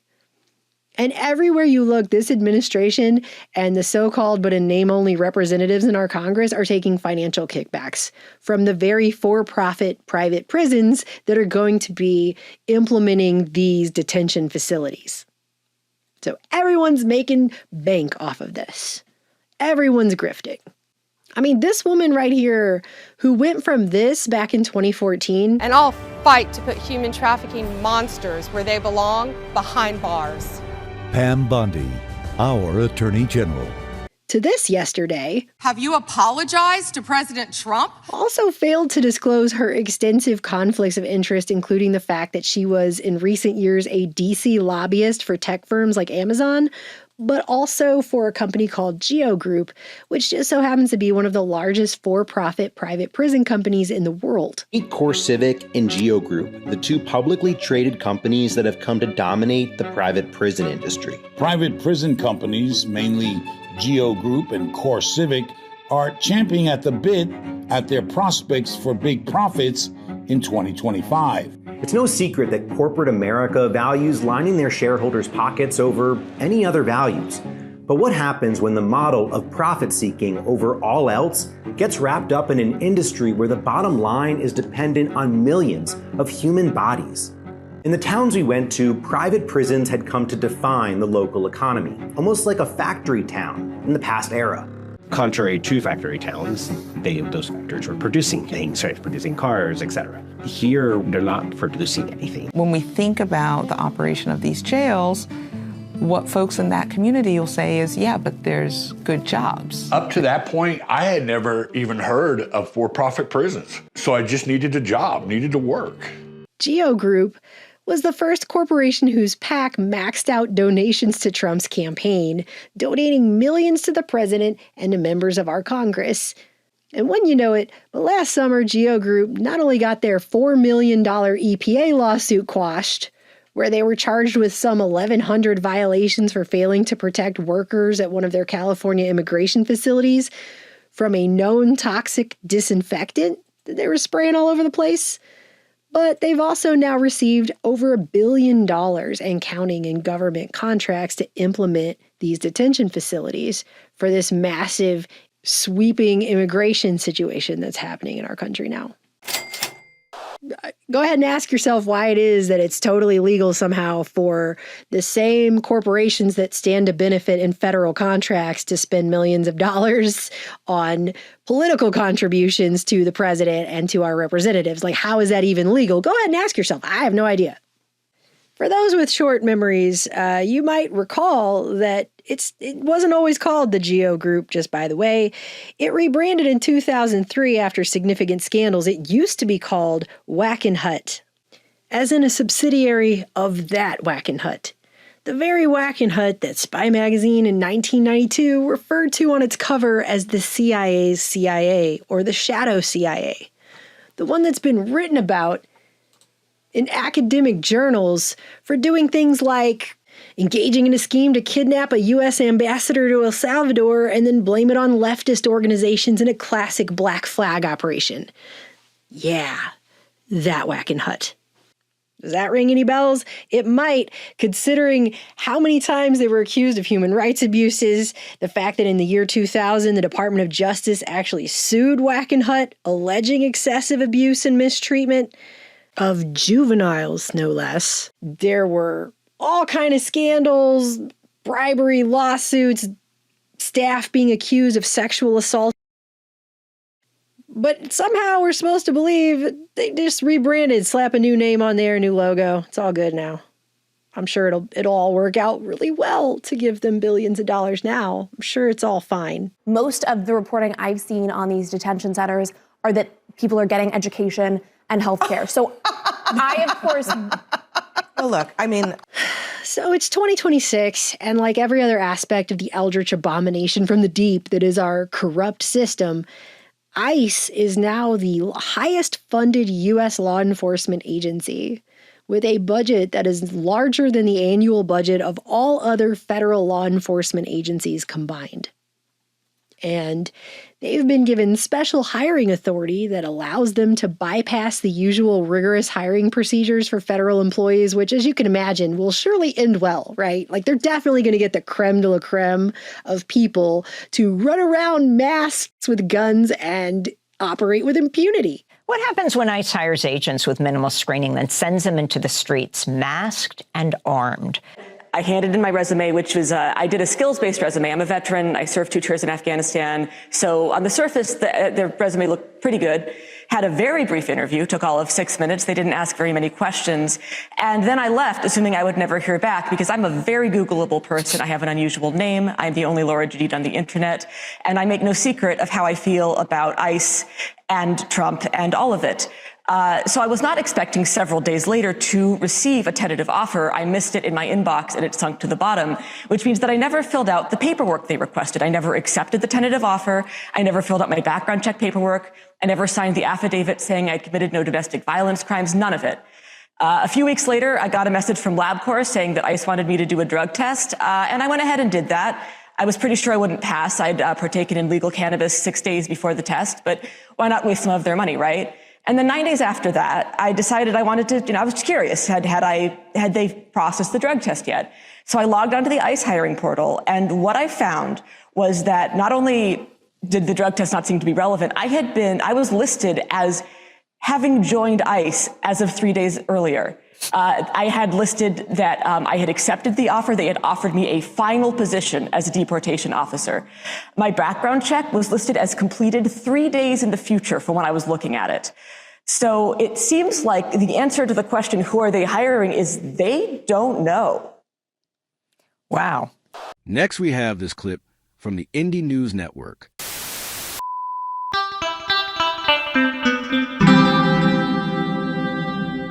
Who are these people? This is our Descent in Bloom segment here. She did some amazing work the last couple of weeks. Definitely go subscribe to her Substack, descentandbloom.substack.com. Just crossed 18,000 subscribers. She did some research about Epstein and Zorro Ranch, which I definitely want you to read, but I'm not going to talk about the Zorro Ranch story tonight. I'm going to show it a little bit, but she wrote another article about Great St. James, which everybody kind of is familiar with Little St. James, which is the island, the Lolita Express that he flew to. Epstein Island is what they call it, right? But he actually owned a second island, and that's what she's going to talk about here, and then we will get to the article she wrote that accompanies this. So let's start with her video. Did you know that Epstein had another island located right next to his first one? He bought it in 2016 for $22.5 million, 3 years before he died. Now, like most of his properties, this island was bought through a shell corporation, but this time it was because the residents of the island had begged the owners not to sell it to Epstein because they'd heard rumors of his illicit, to put it lightly, activities. Now, in order to conceal his identity, he had made Sultan Ahmed bin Sulayem the beneficial owner against his will. Now, if you've read anything in the Epstein files, you know that this individual has been listed multiple times doing multiple abhorrent things to babies, people, just saying some of the most disgusting things I've ever read. It's only part of the island. He bought the rest through another LLC of his because that's what he liked to do. He liked to make shell corporations to buy things so that they wouldn't be directly linked to his name. Now, he was building a compound on this island, which is exactly what he had done with Zorro Ranch in New Mexico. The Daily News reported that they had planned to build a barge dock, 2 homes, cottages, an amphitheater, gardens, an underwater office and pool, storage building, security building, work shed, machine shop, solar array and generator, a marine electric cable. Like, he was planning a full-on compound where nothing could be accessed or really just super isolated, which makes sense when you think back to what happened with Zorro Ranch, where it is also alleged that there were 6 underground floors. This was the place that Epstein planned to have 20 women at a time to have his babies and pass on his superior genes, because Epstein was obsessed with eugenics. Now, Little St. James and Great St. James were purchased by a billionaire named Stephen Deckoff. He bought both of the islands for $60 million, and he's planning on turning them into a luxury resort, although major construction has not yet been reported. Someone needs to look into Stephen Deckoff. It'll probably be me. Yeah, she probably will. And I feel badly for Stephen Deckoff when she decides to do that. Again, descentedbloom.substack.com. We're going to read the article that she wrote about the other island. And this is crazy stuff. Everything you didn't know about Epstein's other island. An EPA visit, a rewritten will, a probate filing processed alongside his death. Great St. James might be one of the most overlooked pieces of the Epstein story. So she starts by saying that Jeffrey Epstein built his life around being unseen. Over the years, he acquired multiple remote properties, each more isolated than the last. Zorro Ranch sat on 10,000 acres, which again is 15 square miles of New Mexico desert. That's massive. Zorro was where Epstein planned to impregnate, as she said, 20 women at a time. And there's a link about that at Remove Paywalls from the New York Times. Little St. James was an island approachable only by boat or by air. Both allegedly had tunnels. Secret tunnel. Yeah, we've heard about tunnels before. The FBI never investigated Zorro Ranch, despite testimony from Annie Farmer, I thought it was Maria Farmer, and the FBI being given tips about buried bodies there.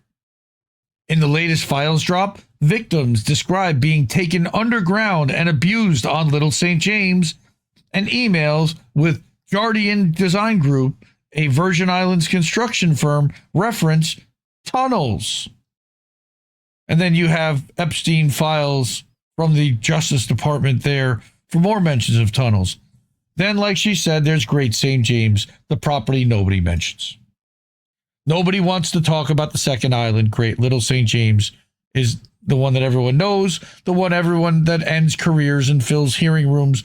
But Great St. James barely registers, and that needs to change. See, in her research, she found that the EPA had visited Great St. James less than 2 weeks before Epstein died. The only federal agency to ever go there. So while he was locked up, they sent people there. Who spent the money to do that? The Biden administration?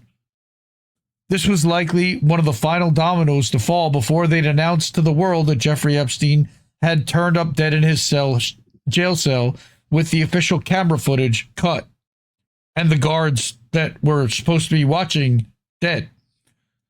It was a sign that the government was closing in on Epstein and he was worth more gone.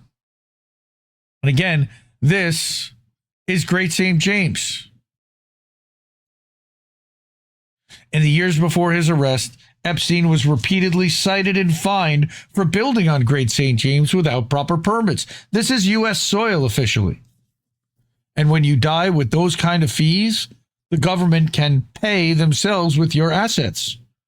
A $20 million island can auction off for much less than the court decides who in your family gets the rest.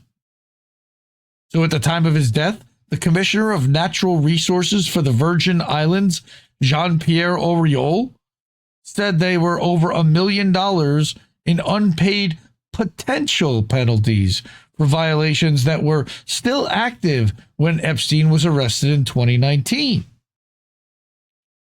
That's weird. Then 2 days before he dies, he rewrote his will. I've never heard that story before, but she's got a receipt on that here too from VI courts. Okay, from the Virgin Island courts. Everything he left over after his debts and fees were paid goes into something called the 1953 Trust. I'm guessing that's the year he was born, but I could be wrong. Maybe his parents, somebody knows, and distributed among more than 40 people. 2 of those people set to get those assets were his brand new executors, Darren K. Indyke and Richard D. Kahn. It also included his brother, Mark Epstein, and his girlfriend, Karina Shuliak. Not Ghislaine Maxwell. His girlfriend, when he died, wasn't Ghislaine. He was with Karina. Now, she needs you to stay with her because this part is important. In this new will, he added a clause that allowed his new executors to sell off assets if necessary to cover environmental fees. Remember, just 2 weeks earlier, the EPA had visited the island, and then suddenly this clause gets added, among other changes, that made sure every single person who needed to get paid would get paid when he died. Then he died 48 hours later. Can anybody challenge that will to that change of the will? The probate laying out how Epstein's estate would be distributed because he was deceased was submitted and processed at the exact same time as his brand new final will. There's something that sets off alarm bells knowing they prepared these around the same time. So what was the plan for Great St. James? In 2016, Epstein paid $22.5 million, as she said, for the 165-acre island. He already owned nearby Little St. James, the property he publicly claimed as his primary residence. Great St. James was just an expansion of his compound. The island was purchased through that shell company called Great St. Jim, LLC, Jim being short for James, and the listed owner was a man named Sultan Ahmed Ben Sulayem. Ben Sulayem claimed that he never gave permission for Jeffrey to do this, and this was done without his knowledge. However, we all know that that's a blatant lie. He was named as a co-conspirator in the child sex trafficking ring led by Epstein's latest release of the files in February. All right. He hasn't been criminally charged, despite telling Epstein how much he enjoyed a video of a child being tortured. Sulayem's only punishment is that he resigned from his high-paying executive positions at DP World and due to his association with Epstein. This is from the files. But back in 2016, the deal to purchase the island almost fell apart before it closed because local islanders begged the sellers not to go through with it. The seller's wife later admitted that rumors about Epstein's behavior were allegedly circulating at the time. None of it stopped the transaction, obviously. 3 months after taking ownership, construction crews were on the ground. The plans described a self-sustaining residential and educational compound with a private road network, guest cottages, a barge dock, an amphitheater. What does he need an amphitheater for? A solar array, and even an underwater office and a pool. What does he need an underwater office for? I'm guessing maybe he was planning on having massive parties, being able to entertain at an amphitheater, and having some famous celebrity perform at the amphitheater for all of his guests. The applications also made environmental promises, pledging to protect a rare tree boa and guaranteeing public access to a beloved local spot called Christmas Cove. This is a famous stop on cruise lines, and if you've ever taken a cruise in the area, you may have even stopped there. Oh my God. Can you imagine? We'll be stopping on Epstein Island now. Enjoy your stay. Try not to get raped. Epstein shut Christmas Cove down after taking control, by the way. Of course he did. When he died, an affidavit confirmed that he owned Great St. James. But Great St. James was only one piece of a larger pattern.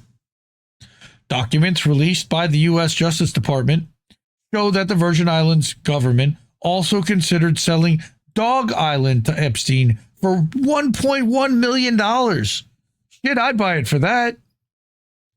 The broader document tranche, numbering in the millions of pages, includes appraisals, property records, and the correspondence detailing Epstein's efforts to expand his footprint in the area.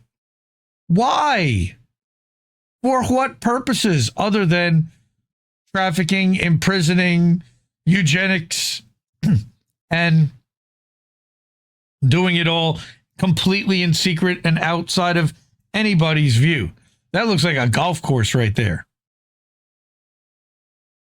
Former Virgin Islands Governor Kenneth Mapp once asked Epstein whether he'd consider letting the government borrow $275 million. A 2012 report by New Grange Consulting Group recommended that Epstein purchase Gordon Ackley's radio station there and the Virgin Islands Daily News in order to influence the 2014 territorial elections and build a media enterprise capable of shaping future political outcomes in the area. Larry Ellison come to mind at all. Unreal. They were already talking about buying outlets to shape and influence territorial elections in 2014. It makes a lot of sense given his affiliation to Trump, who did exactly that. Built Truth Social. Again, there's Christmas Cove, where all the cruise ships used to dock. There's Little St. James Island, and in relation to Great St. James, and allegedly he was having tunnels built between them. When Epstein died, the islands were auctioned off just as his estate had planned. In March 2022, Great St. James and Little St. James were listed together for $125 million. Not many people can afford to buy that. Epstein's estate said that the proceeds would go towards settling lawsuits. But by 2023, both islands were sold for half that, $60 million. The billionaire private equity executive Stephen Deckoff, who stated he plans to turn them, like she said, into luxury resorts. Think about what that actually means. Children were trafficked to these islands. Kids were abused and raped on this land. Sounds like Gaza. And the ending to that story is that a billionaire snaps up the property at a discount, slaps some overwater bungalows on it, and starts selling weekend getaways to wealthy tourists. There was no memorial and no reckoning with what happened there. The market just absorbed it, the way it absorbs everything. And the place where some of the worst crimes imaginable were committed is now being rebranded into something you might see in a travel magazine. They might as well call it New Gaza. Sure, to some of you it might just be land, but how can someone really enjoy a water slide and fair food with your kid knowing someone else's child was assaulted and tortured there? It's that they don't know. So, this is where we part for now. Jeffrey Epstein was part of something bigger. A system that has architects, financiers, and protectors at every level. And the timeline surrounding his death makes that impossible to ignore and question whether he's actually even dead. The rewritten will, the probate filing, the EPA visit, the environmental change, a clause that added 48 hours before he died, none of that is coincidence, and the islands are only part of the story.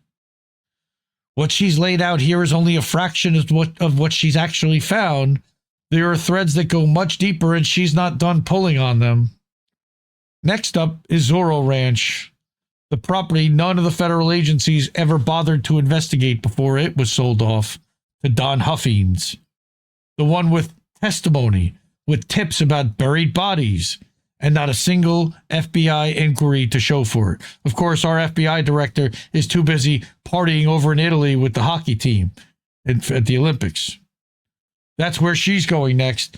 And I think you'll want to follow along for that one. And I agree, you will. And she's actually even published it, and she made a new little logo or, banner for her Substack there, which is really nice.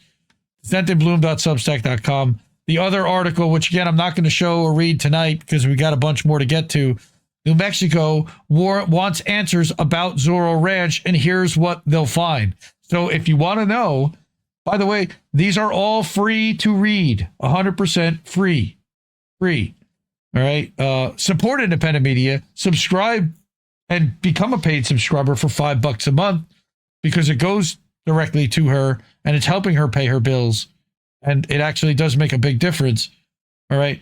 And by all means, please read this article. Very important. And hours and hours and hours of research. As she says here in chat, I stay up to like 3 a.m. writing sometimes. I don't like using grammar checkers. Leave me alone. It's okay. That's okay. I'll fill in the grammar. The content is what's unbelievable. And no, you've seen nothing, bro. You haven't seen this one before. You have not seen this one before. All right. So again, DeCentandBloom.substack.com.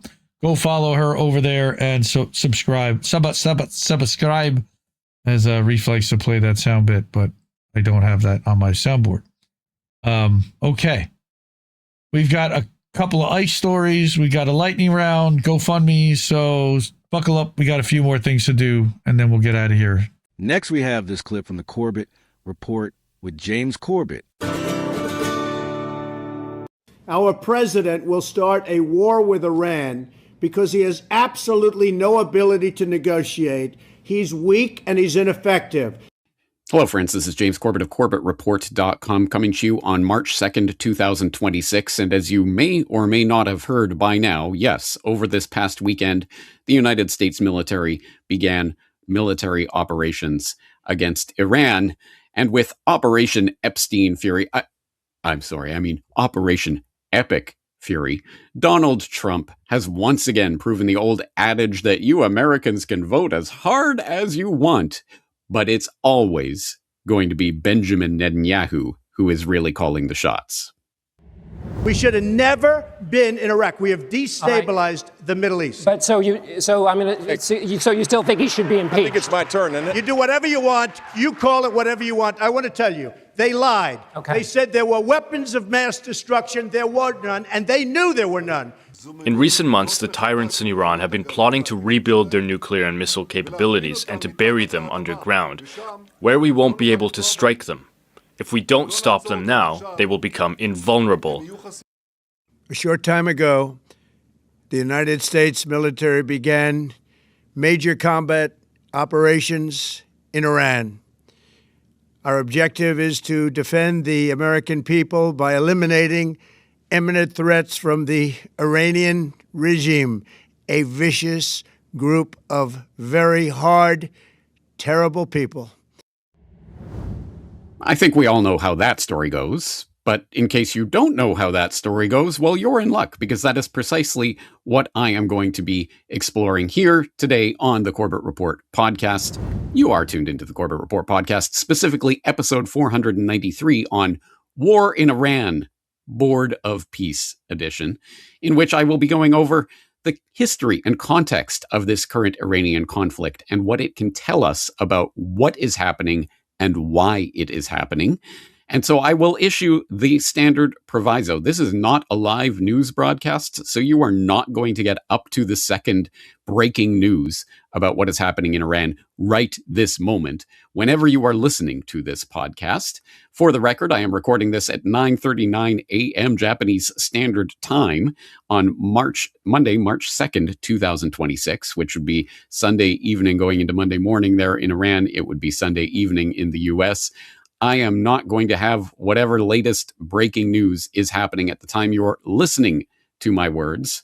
I can tell you what the latest breaking news that is happening as I am recording this is. Namely, we have this up from antiwar.com. Trump expects his Iran war to last 4 weeks or so. We also have this up from antiwar.com. At least 3 U.S. troops killed since U.S. and Israel launched war against Iran, noting that the Iranian missiles and drones have struck U.S. bases in the region in retaliation for the strikes. We, of course, have seen this from Iran itself. U.S. and Israeli attack on Iran, at least 153 girls killed in strike on school. And what about Israel and what's happening there? Deadly Iranian missile attack hits west of occupied Jerusalem, noting there are some deaths and injuries being reported there. And we don't know exactly what is taking place, what's going to take place in the coming days and weeks, but we know that at least for the time being, Ayatollah Khamenei is dead, and Iran has formed an interim council to oversee the transition after Khamenei's killing. And this is an article from Al Jazeera that might be worth your time and attention if you do not know, for example, the structure of the Iranian government, how it is set up, how it works, what the supreme leader is, and whom he appoints, and how that ultimately filters down to the political level, etc. So if you want that, they have this handy-dandy infographic. They have some explainers. They have a video talking about the potential succession for the Ayatollah, who might replace him, like his son or his grandson or Iranian Chief Justice, ultra hardline cleric, etc. So if you want this skinny on all of that, that's here. And of course, all of this information, all of these breaking news stories, everything that we talk about today will be in the show notes for today's episode at corbettreport.com/Iran war.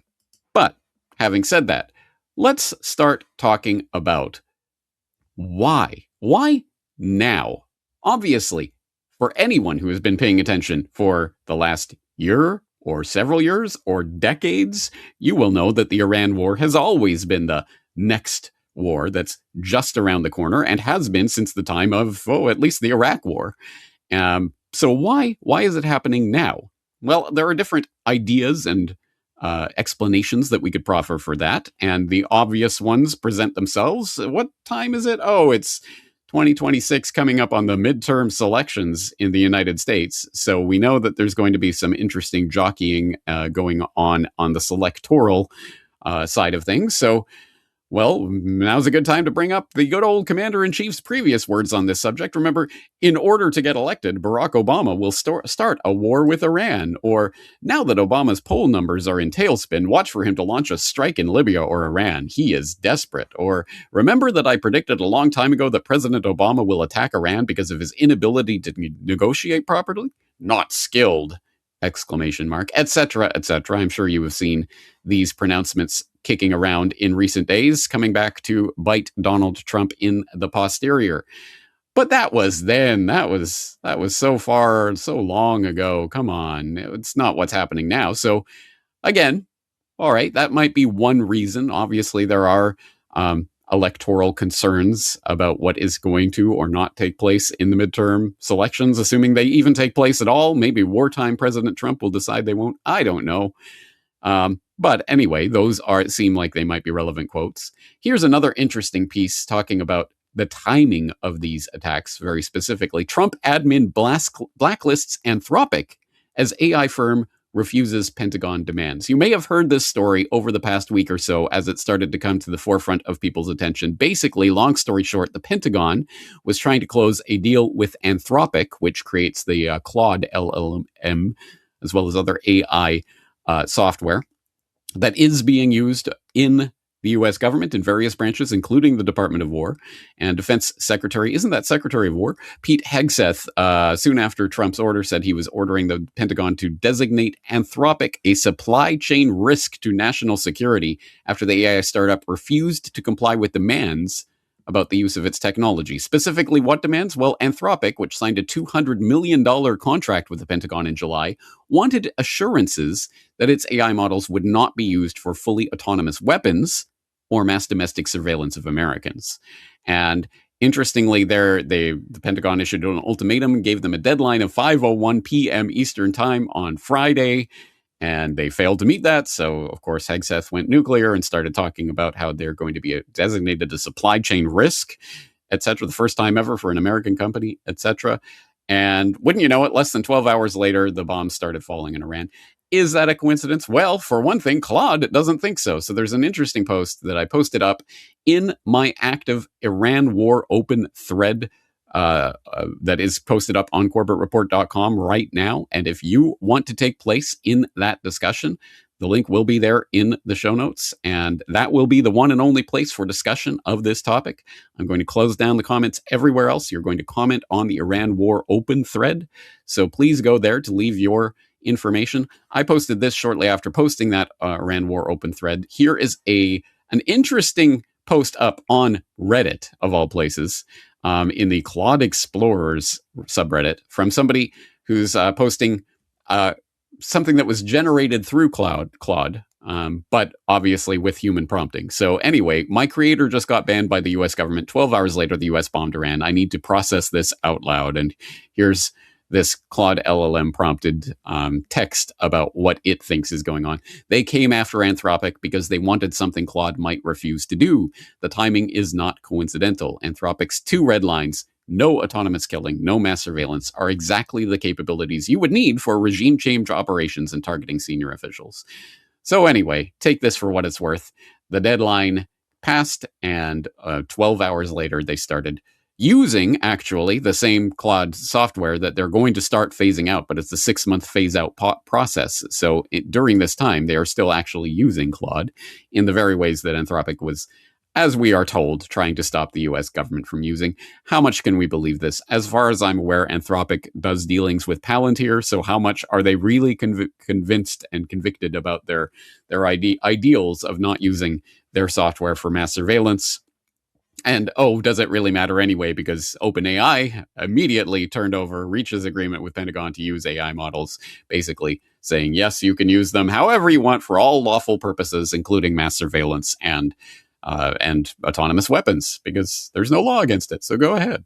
Of course, Sam Altman is going to do that. Good old Trump buddy Sam Altman called into the White House on the second day of the new Trump 2.0 administration, with Trump gushing over Altman and Ellison and Sohn and others, talking about how they're going to build the Project Stargate. Do you think Altman is not going to turn over? Anyway, all of this is to, at the very least, even for the most AI skeptical amongst my audience, to underline the fact that AI is going to be part of the conversation of warfare going forward, no matter whether you think it is 100% smoke and mirrors, or there is some even grain of there.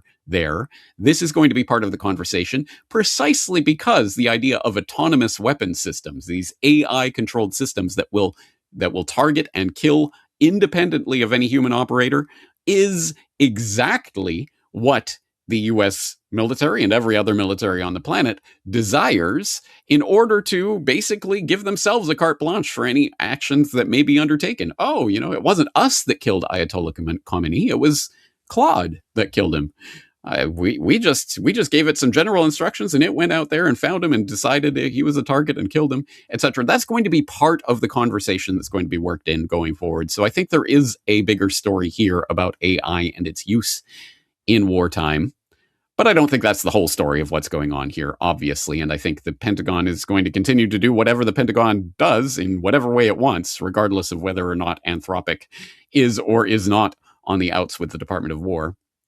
So let's go to some other obvious factors when we talk about what's happening right now. For example, the response from various states, which I'm sure we could have seen coming ahead of time. In that aforementioned Iran War open thread on CorbettReport.com, one of the first commenters was from Australia and noted that, of course, Australian Prime Minister has come out and in support of the Anglo-Israeli alliance and what they're doing there and the targeting of Iran and how glorious this is. And various other leaders have come along to more or less get on Uncle Sam's good side with regards to this, including, of course, the Gulf states, where a lot of Uncle Sam's troops are positioned right now and are finding themselves being targeted for the retaliatory strikes that Iran is launching at the moment. Gulf states condemn Iran retaliatory strikes as Russia denounces unprovoked U.S.-Israeli war. So yes, the Gulf states, you horrible Iranians, how dare you launch retaliatory strikes on U.S. forces that are positioned in our countries. You devils, you. How dare you do that? We have also seen interestingly, from Pakistan, Iran blowback, at least 22 killed trying to storm the U.S. consulate in Pakistan, specifically in Karachi. So there's an interesting story there that is, as this article is framing it, as part of the Shia crescent that Iran is obviously part of. Well, the large Shia Muslim population in places like Pakistan are not happy with what's going on. And there has been some attempt at storming the U.S. embassy that did not end well for dozens of dead Pakistanis.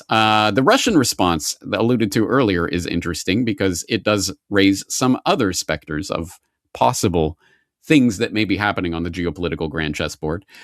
For example, of course, there is the rubbing of the salt into the wound with the Moscow official response calling this, quote, pre-planned an unprovoked act of armed aggression against a sovereign and independent UN member state, end quote, which is undoubtedly a quote that the Kremlin has been sitting on and waiting to unleash, at least since February of 2022, when it was, of course, unleashed against them. Unprovoked. It was an unprovoked attack against Ukraine. Well, here they get to say, well, this is a pre-planned and unprovoked act of armed aggression against the UN member state. So, nana, boo-boo, shame on you, Mr. Trump and Mr. Netanyahu. But interestingly, they also talk about the fact that the attacks could trigger, quote, humanitarian, economic, and possible radiological catastrophe.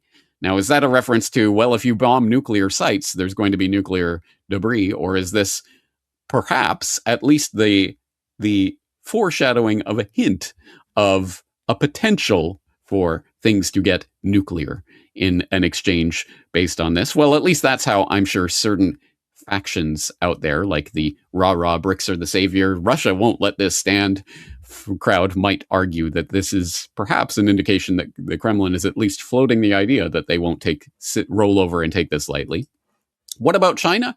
Well, this handy Middle East Eye article talks about, will China come to Iran's rescue? And the short answer is no. Beijing will not send troops or battleships. But it will continue working quietly in other ways. Blah, blah, blah. Rhetoric. No, the short answer is no. China will not apparently do anything to actually support Iran in this. Would we expect them to? Well, maybe. There have been some interesting commentary that I've seen written that's talked about the possibility of China viewing Tehran as the bulwark against what it is doing in the East China Sea, for example, with Taiwan. So what is China's position in all of this? Are the BRICS really a thing? Remember, BRICS, guys. Brazil, Russia, Iran? Well, no.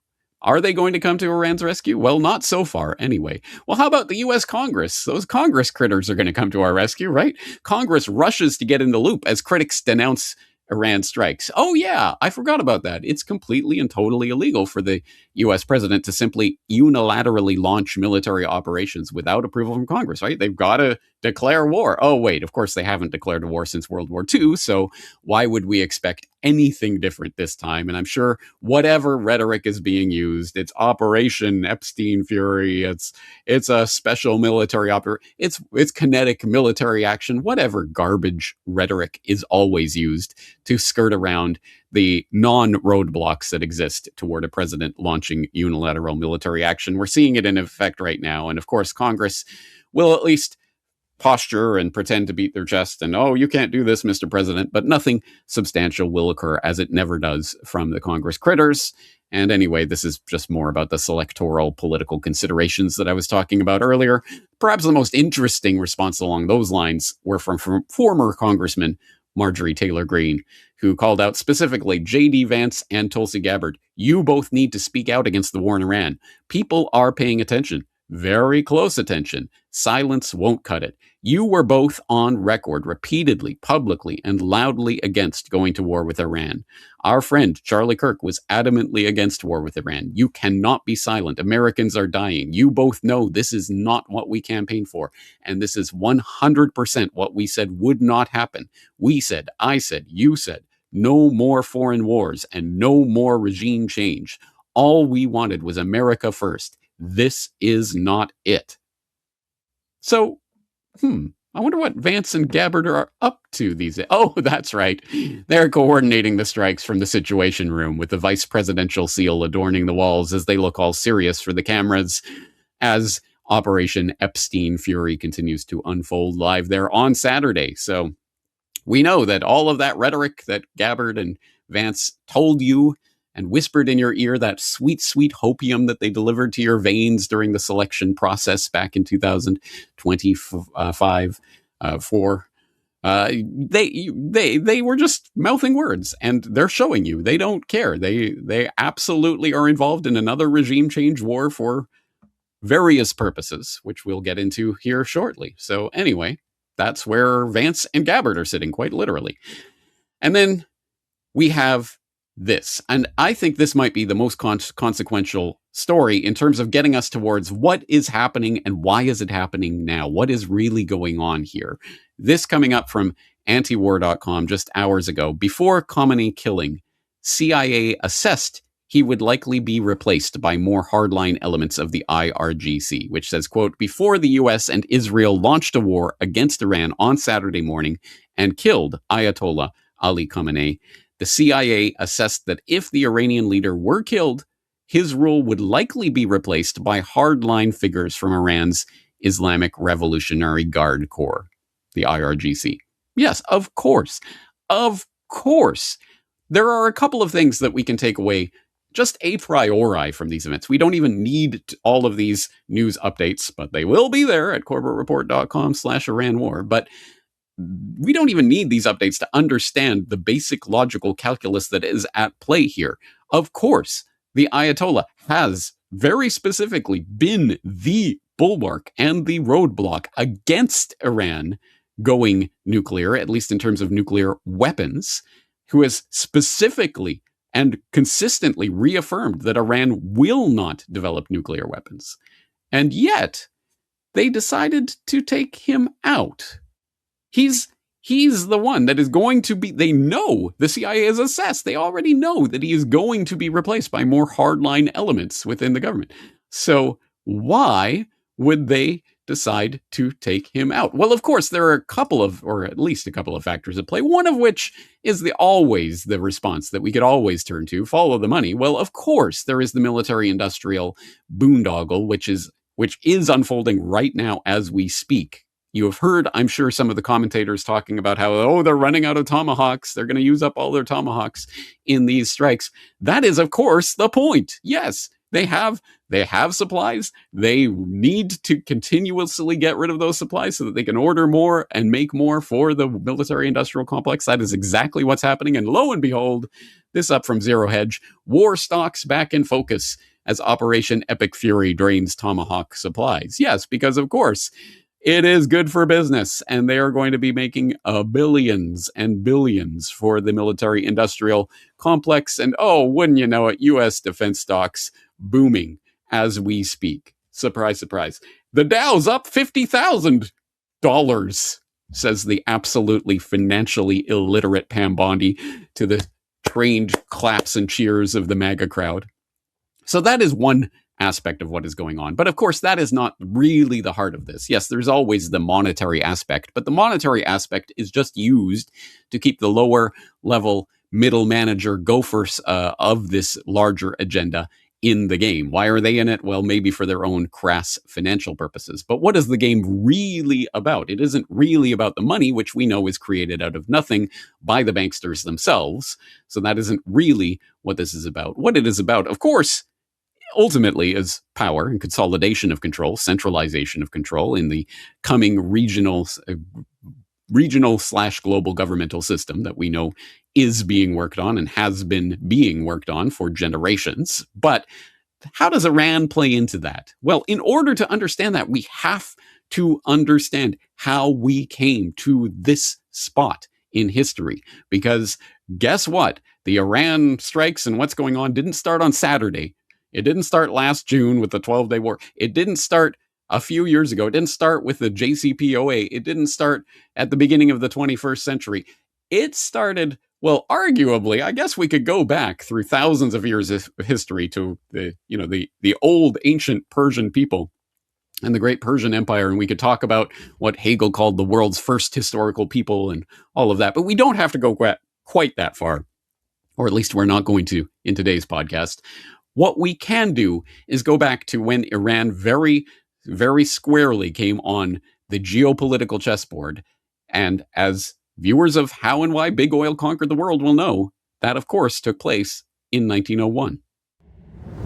Another global competitor to the Standard Oil throne emerged in Iran at the turn of the 20th century. In 1901, millionaire socialite William Knox D'Arcy negotiated an incredible concession with the King of Persia: exclusive rights to prospect for oil throughout most of the country for 60 years. After 7 years of fruitless search, D'Arcy and his Glasgow-based partner, Burma Oil, were ready to abandon the country altogether. In early May of 1908, they sent a telegram to their geologist telling him to dismiss his staff, dismantle his equipment, and come back home. He defied the order, and weeks later, struck oil. Burma Oil promptly spun off the Anglo-Persian Oil Company to oversee production of Persian oil. The British government took 51% majority control of the company's shares in 1914 at the behest of Winston Churchill, then First Lord of the Admiralty, and survives today as BP. Yes, as viewers of the Big Oil documentary will know all too well, the cementing of the oil world order in the late 19th/early 20th century completely reconfigured the global geopolitical chessboard and made certainly formerly neglected slices of the geopolitical pie, like Iran, somewhat more interesting and important and flavorful for the would-be eaters of the Anglo-American Empire, to really extend that metaphor. And you will know that, for example, the Anglo-Persian / Anglo-Iranian / BP interests in Persia were at least part of what cemented the opposition to the proposed Berlin-Baghdad railway in the lead up to World War I, which was contributory to the World War I conspiracy. But let's skip ahead in this story to the 1950s, when viewers of False Flags, The Secret History of Al-Qaeda will know Iran, of course, attempted to nationalize the oil, tried to take a greater stake in its own geoeconomic interests, which was, of course, a no-no that was met with fierce and immediate deep state opposition. In March 1951, the Iranian parliament voted to nationalize the Anglo-Iranian Oil Company, the British oil giant that struck oil near the Persian Gulf in 1908, and offered the premiership of the government to Mohammad Mossadegh, an outspoken secular nationalist. Immediately after taking office, Mossadegh effected the nationalization, stating, "Our long years of negotiations with foreign countries have yielded no results this far. With the oil revenues, we could meet our entire budget and combat poverty, disease, and backwardness among our people." Another important consideration is that by the elimination of the power of the British company, we would also eliminate corruption and intrigue, by means of which the internal affairs of our country have been influenced. Once this tutelage has ceased, Iran will have achieved its economic and political independence. The nationalization put Tehran on a collision course with London. But Britain knew that a military intervention was not possible without American approval, and, despite harsh economic sanctions on the country and a boycott of the newly nationalized oil industry that was joined by much of the Western world, they could not overthrow the Iranian government themselves. Instead, they had to turn to the US. Although the Truman administration was initially hesitant to become involved, that changed with the election of Dwight D. Eisenhower and the installation of the Dulles brothers, Alan and John Foster, as Director of Central Intelligence and Secretary of State, respectively. By June of 1953, the CIA was already adapting the British coup proposal into their own covert operation, dubbed Operation TP Ajax. An open secret in the world of intelligence, the CIA MI6 role in the overthrow of Mossadegh was officially denied by the US government for over half a century, and is still unacknowledged by the British government to this day. Nevertheless, the CIA's own internal history of the operation, first revealed to the public in the year 2000, confirms the extent of the American and British role in the coup. They convinced the Shah of Iran to agree to the plan. They handpicked General Fazlollah Zahidi as Mossadegh's successor. They rolled out a propaganda campaign to portray Mossadegh, a devout adherent to democratic nationalism who rigorously excluded the nation's Communist Party from his government, as a communist sympathizer who would steer Iran into the arms of the Soviets. They spent hundreds of thousands of dollars bribing journalists, clerics, and even Iranian parliament members themselves to go along with the plot. And they used a network of agents and suitcases full of money to incite riots and protests across the country. In the end, the operation was a success. Mossadegh was driven from power, General Zahedi took his place. The Western-backed Shah ruled the country with the iron fist of his feared secret police for the next 25 years. And a new agreement on sales of Iranian oil was reached. This time, though, the Anglo-Iranian Oil Company, now rebranded as British Petroleum, would not have a monopoly on the country's lucrative oil reserves. An international consortium was put together to share in the profits, with American companies Chevron and Standard Oil cut into the deal. And yes, you can continue pulling on that historical thread and traveling that historical path through the 1950s and 60s and 70s, through the installation and then the brutal regime of tyranny brought about by the Shah of Iran and his Savak secret police. Again, there's a lot to be told about that tale, and of course, U.S. complicity in that tale, including, of course, the Shah's good personal friend and buddy, David Rockefeller, and what role that might have played in the development of events there in Iran in that time period. But of course, that inevitably leads us to the 1979 Islamic Revolution and the installation of the new Islamic theocracy in Iran and the Ayatollah. And then, of course, it just inevitably follows from there, this seemingly eternal enmity between the U.S. and Iran. Why is the U.S. the great Satan in the Iranian people's imagination? And why is Iran this great boogeyman in the U.S. public imagination? It is because of those events, of those chaotic times, of course, the hostage crisis and everything else that came after that point. And that is why, at least in the minds of many Americans, there is this never-ending hatred of Iran and the Iranian people. Fuck this shit, I'm just gonna dance now. Fuck this shit, cause we don't have a chance now. The whole world is fucking gone to hell. Makes me wanna fucking scream and yell. Fuck this shit, I'm just gonna dance now. Fuck this shit, cause we don't have a chance now. Guys, all rock. Thank you for being here and hanging out and being a part of the show. We do love the hell out of you, and we can't do the damn thing without you.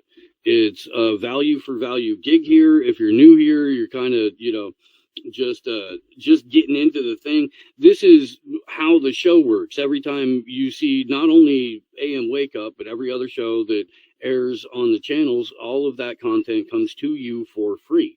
Nothing is ever going to be put behind a paywall.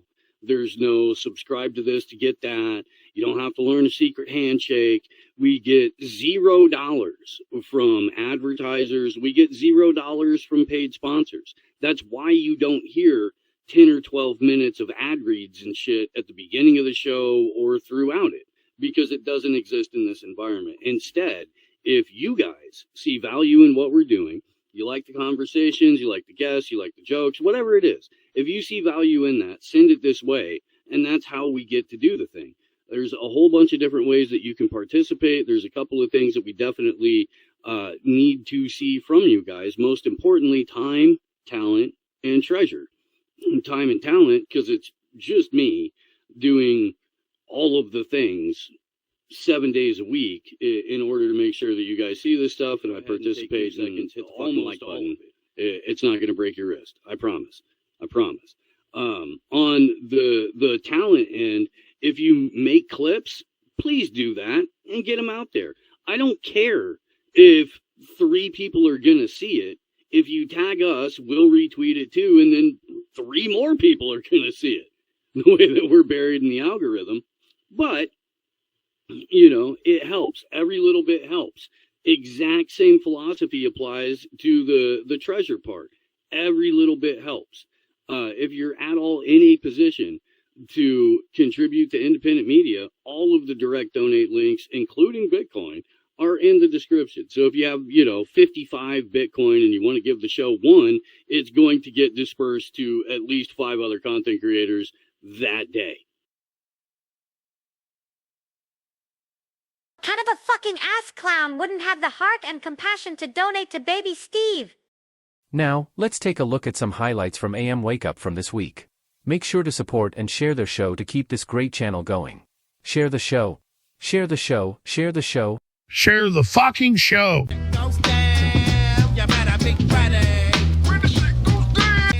They went and moved ahead of them as basically, the biggest major league sport, period. So, it's learning from the business models, please. Anyways. Hey, Teal. What do we got? What's up, man? What's up, y'all? Chuck, meet Teal. Teal is my longtime co-host on my Monday night show, Blunt Force Wisdom. And when she has time and opportunity on Monday mornings, because she works in real life in an administrative capacity and sometimes can pop in on Mondays, she does. And we love that. What's up, Teal? What's up, Steve? Hi, Chuck. Nice to meet you. Nice to meet you, Teal. Great. Do I have to step aside now and No, give oh Teal no, the- of course not. No. Oh, okay. not No. at all. No problem This, if I- this just means it's going to get funnier. Because I'm going to talk a little bit of shit. Welcome to World War III, guys. Woo! We made it. Right? Yes. Right? No notes. So you were were you talking, hey, guys. Hey, Tim. Tom's in here. Hey, Tom.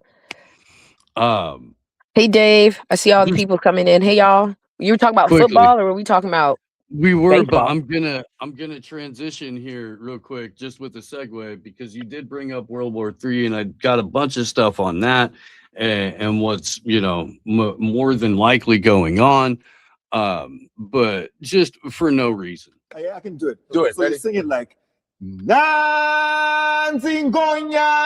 Magiti Baba Ingonyama. Say it again.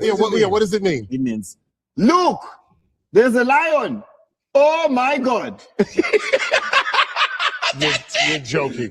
That is not what that means. That is not what that means. That's exactly what it means. That's what it means. Look, there's a lion. Oh Oh my God. Look, there's a lion. Oh my God. It's a lion.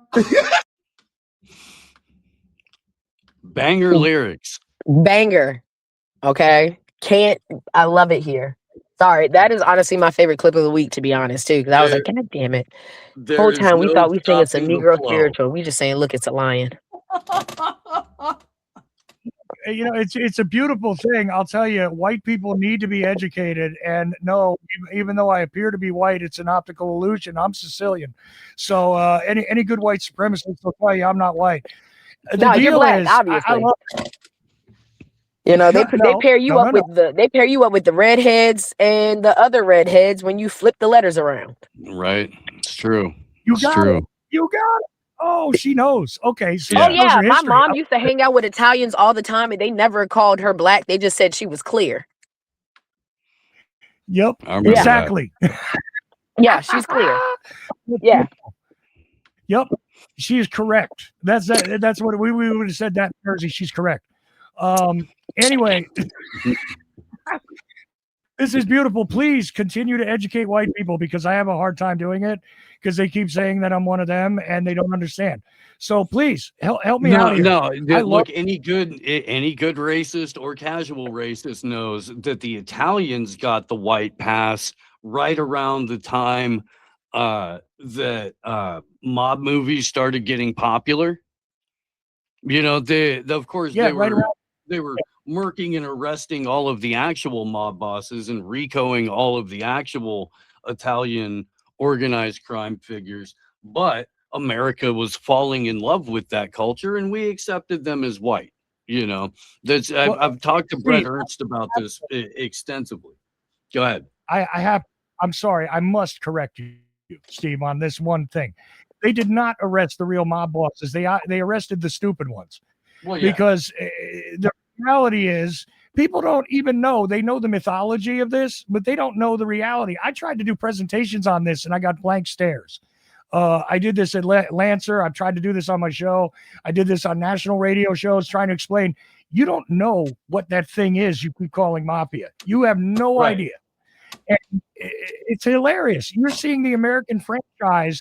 Yeah, a bunch of guys got swept up from the American franchise of various organizations. The Canadians only 10 years ago discovered they had something other than La Cosa Nostra in their country. Okay, because there's the Inghetra, there's the Chimera, there's literally what I call the Italian octopus, and Italy itself is a fabricated country, which is why I identify as Sicilian. I am from the kingdom of Sicily. baby, not Italy. Italy's a fabricated country. Okay, now there are 8 organizations in that region that literally do run organized crime and continue to run organized crime on the planet. Now, they're not as hip as the politicians, but they do run the criminal syndicates. And these are not the people you're seeing arrested. This is hilarious. Yeah. I mean, yeah.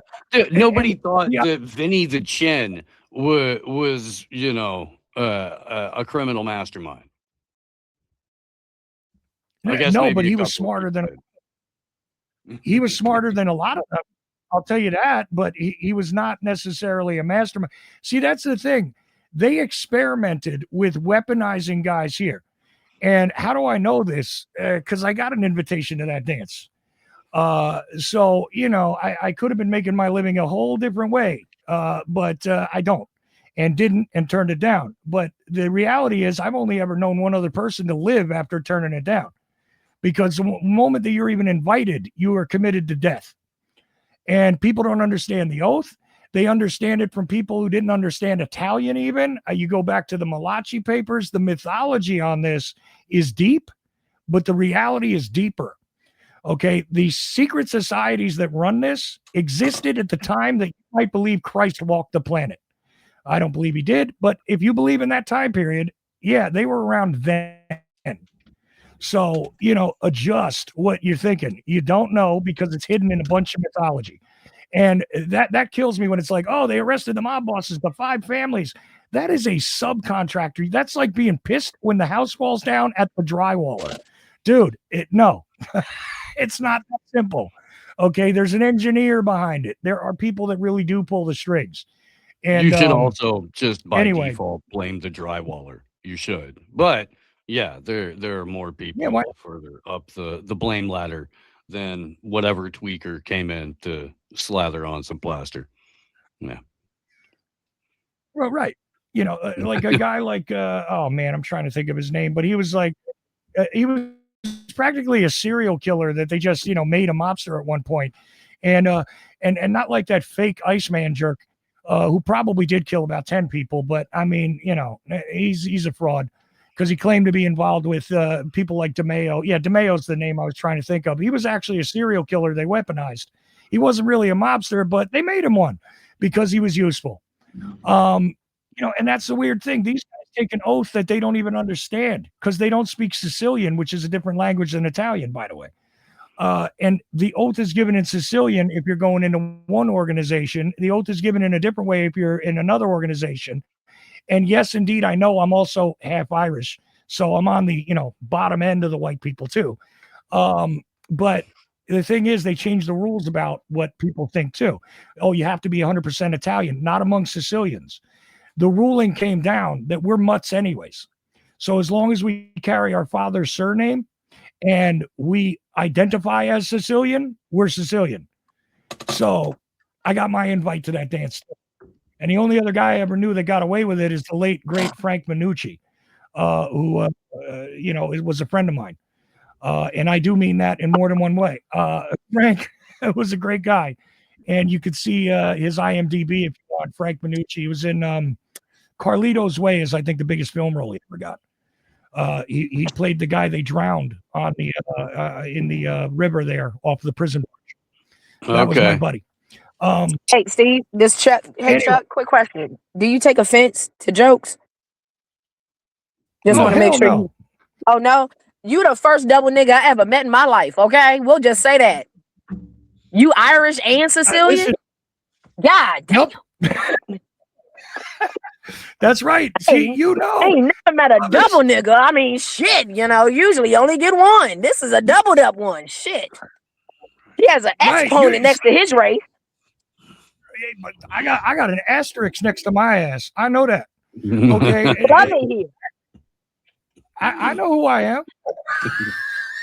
That's beautiful. See, I love them when they know. See, I love that. See, Steve don't know. He been throwing up gang signs and shit last couple years. His black just keep eking out. Yeah, go ahead, tell him, Steve. Well, no, I've never walked away from that, man, at all. Let me put it to you this way, Teal, I love you. I want you to know I love you. Okay. If it was 20 years earlier, I'd ask you to marry me. But the thing is this, I know that I get respect from gangsters and gangsters. You know what I'm saying? Yes. So I know who I am. I know that's right. And if you don't believe me, my friend who calls himself Capo will be by the house in a little bit. Right. Just saying, we all got street names and none of y'all knows mine. So there you go. I love it. Funny. So, so I did want to say, so my little political input today, I don't know if you talked about the Austin shooter yet, Steve. Have you talked about the Austin shooter yet? No, not at all. Okay. Not at all. We can do it right after this clip because I do want to talk about that a little bit. Well, this is going to get us into the whole Iran thing. So let's do that first because whatever you got, throw it. Okay. And Chuck, by the way, if you got anything you want to share at any point too, just throw it up on screen or drop it in the private chat and I'll pull it up. So my hot take on I'm sorry. I'm just enjoying that we got adult supervision now, Steve. So we'll maybe get to something. We do not have adult supervision. Hey. So my hot take on it is, I mean, we were waiting for the PSYOP, weren't we? We were waiting for their little, because every time something major happens overseas, we get something that happens here that gets all the little maggots. Because I dropped the F-bomb like 4 times last night on the YouTube show. That episode probably won't air. So I have to change talking about MAGA. They really don't like that. They really don't like that word. So I had to change it. You got to bring back Geraldo's for that. No, I couldn't help it. I was in the heat of the moment, and I was just like, those. So the MAGA maggots, as I like to call them now, got to get them riled up because, your mans ain't doing too good. He out here doing wild shit. Then he got caught doing even wilder shit. Then he started a war. Cool. So, of course, they got to bring it back. So I know that the Austin shooter is definitely a PSYOP. Y'all playing that one. Mainly on the fact of, one, you found the biggest, blackest John Henry looking motherfucker to do it. You picked in my opinion, one of the whitest cities in Texas. And I say white, not saying that it has a high population of Mexicans at all. Austin, they have some of the whitest food. Like they don't, I've been to Austin a couple of times. I would not go back there. But they'd sit here and y'all pick the whitest town with the lowest Mexican population, in my opinion, lowest black population, in my opinion. I've seen Dallas, I've seen Houston, and then you pick the blackest John Henry looking motherfucker and you slap on a property of Allah sweater. Y'all couldn't even get it in actual Arabic. Y'all couldn't pay the press man to put it in Arabic a little bit. Not to mention, if you know anything about what's going on, it's Ramadan. These motherfuckers started a war in a Muslim country during Ramadan when they're fasting. Again. Thank you. Again. And what? We're fasting and creating. We're the most peaceful out of all the months that you want to fuck with somebody that's practicing Ramadan. This has to be the peacefulest month. You really think he got a wire hair up his ass to want to shoot somebody? No, I don't believe so. You know what they had to do? They had to bring in the guy who's going to play the bald black dude in the next Green Mile reboot. Yes. Is what they did there, and said, look, this is the guy who's going to, all right, because we already know he had a Quran in his car. He's got a property of Allah, which I have never seen as a T-shirt anywhere before. He's wearing. So where did he get that? I mean, is he shopping on Temu? What happened? I mean, that was the wildest Temu sweater. No, it showed up at his house along with the weapon and the Quran. Little gifts from some people he'd been talking to on Discord lately. Come on, dude. Yeah, this is foolishness. It is, and there's additional foolishness with it in that Waymo robot taxi was blocking one of the ambulances that was going to the shooting scene.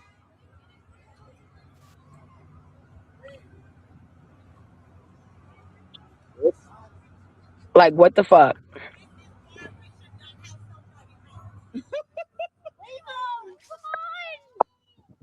Like what? I mean, See, the big hint deal is this. You know why you know how you know White City though? Like you were saying, you're in the White City, is because they said the cops was there in like a minute and a half. Yeah. So that's a White City. Well, I mean, you come look, to Macon, Georgia, where the an ambulance. hour if you're gunshot somebody. The ambulance is also on the way to respond to a shooting that's right up the road. So the cops are already in and around and active in the area. Mm-hmm. Yeah. So, yeah, I mean, said, if you talk to people who live in Austin, especially in like half of it, the cops aren't showing up when you call them. That's the cops in, most places. They don't come rushing over.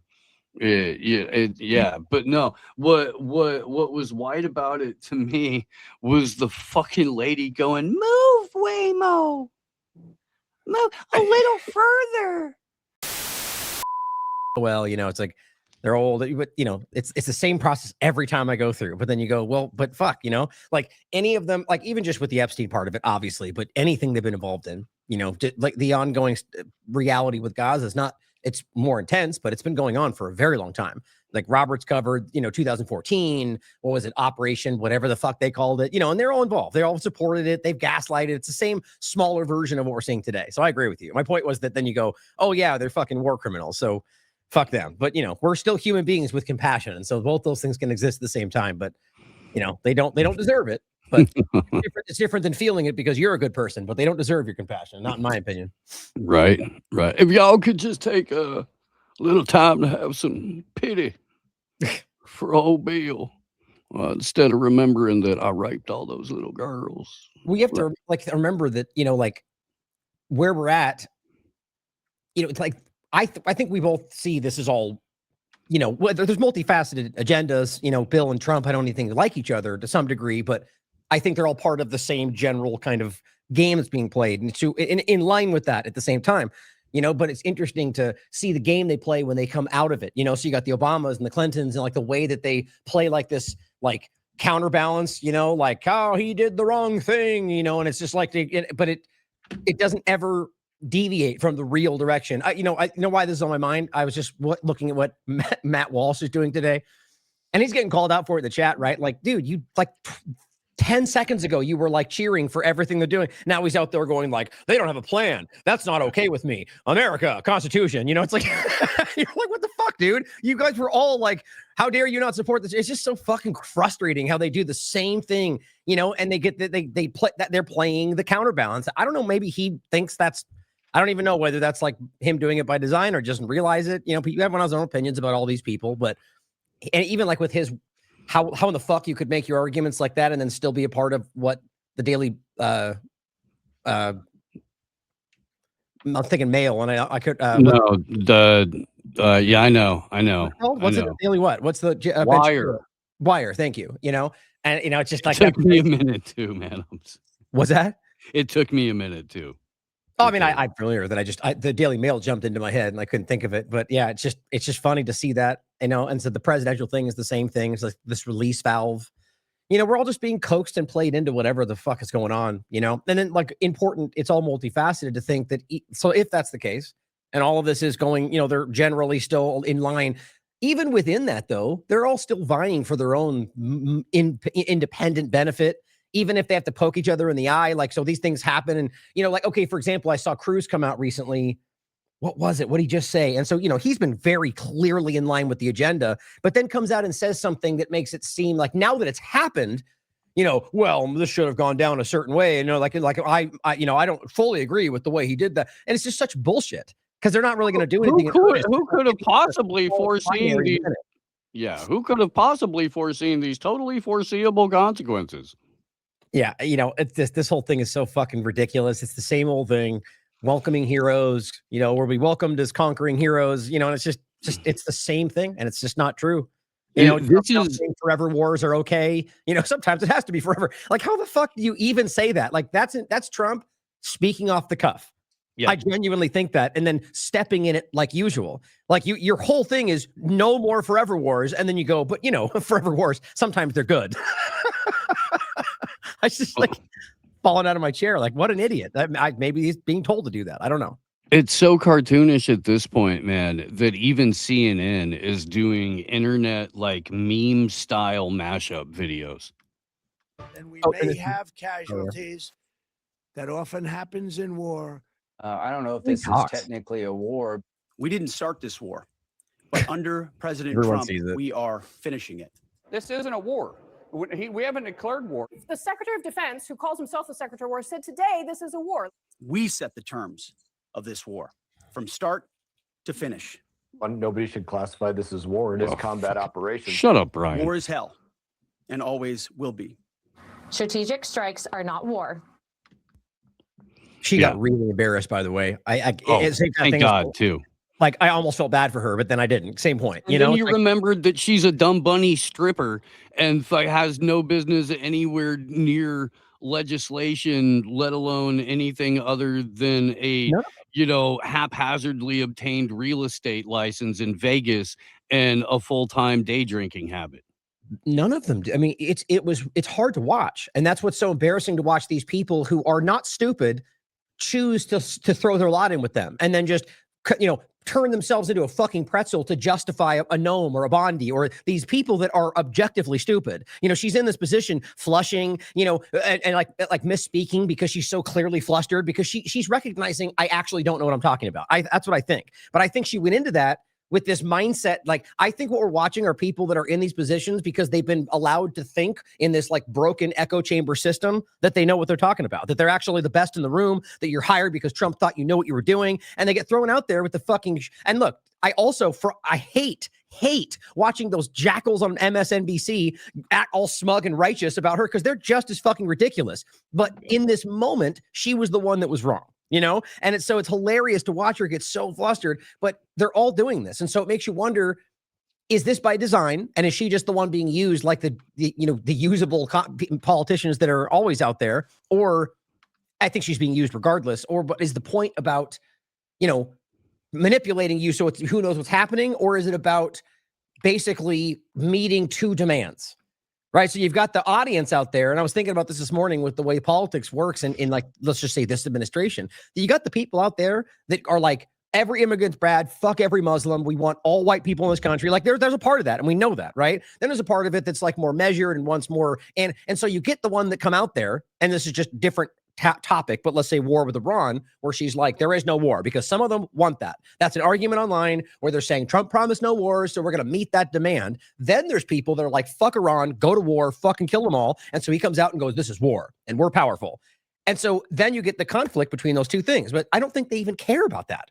That's what's so interesting about it, right? But there are people pointing to both those clips, both in the Trump community, both going, hell yeah, we're on the right side. Yep. Isn't that interesting? You know what I mean? Like, it's just, this is the whole part we're in. I don't even know how to, what's the word to describe that, but we all kind of see it right now. It's interesting. Well, but it's not just, the way he framed it. Look at the vice president. Exactly. And it's not the way that Luna framed it or that she doesn't know. It's fucking all of them. It's all of them. They're just repeating. This is JD Vance commenting on Operation Epstein Fury. Mr. Vice President, why this operation and why now? Fucking Jesse Waters.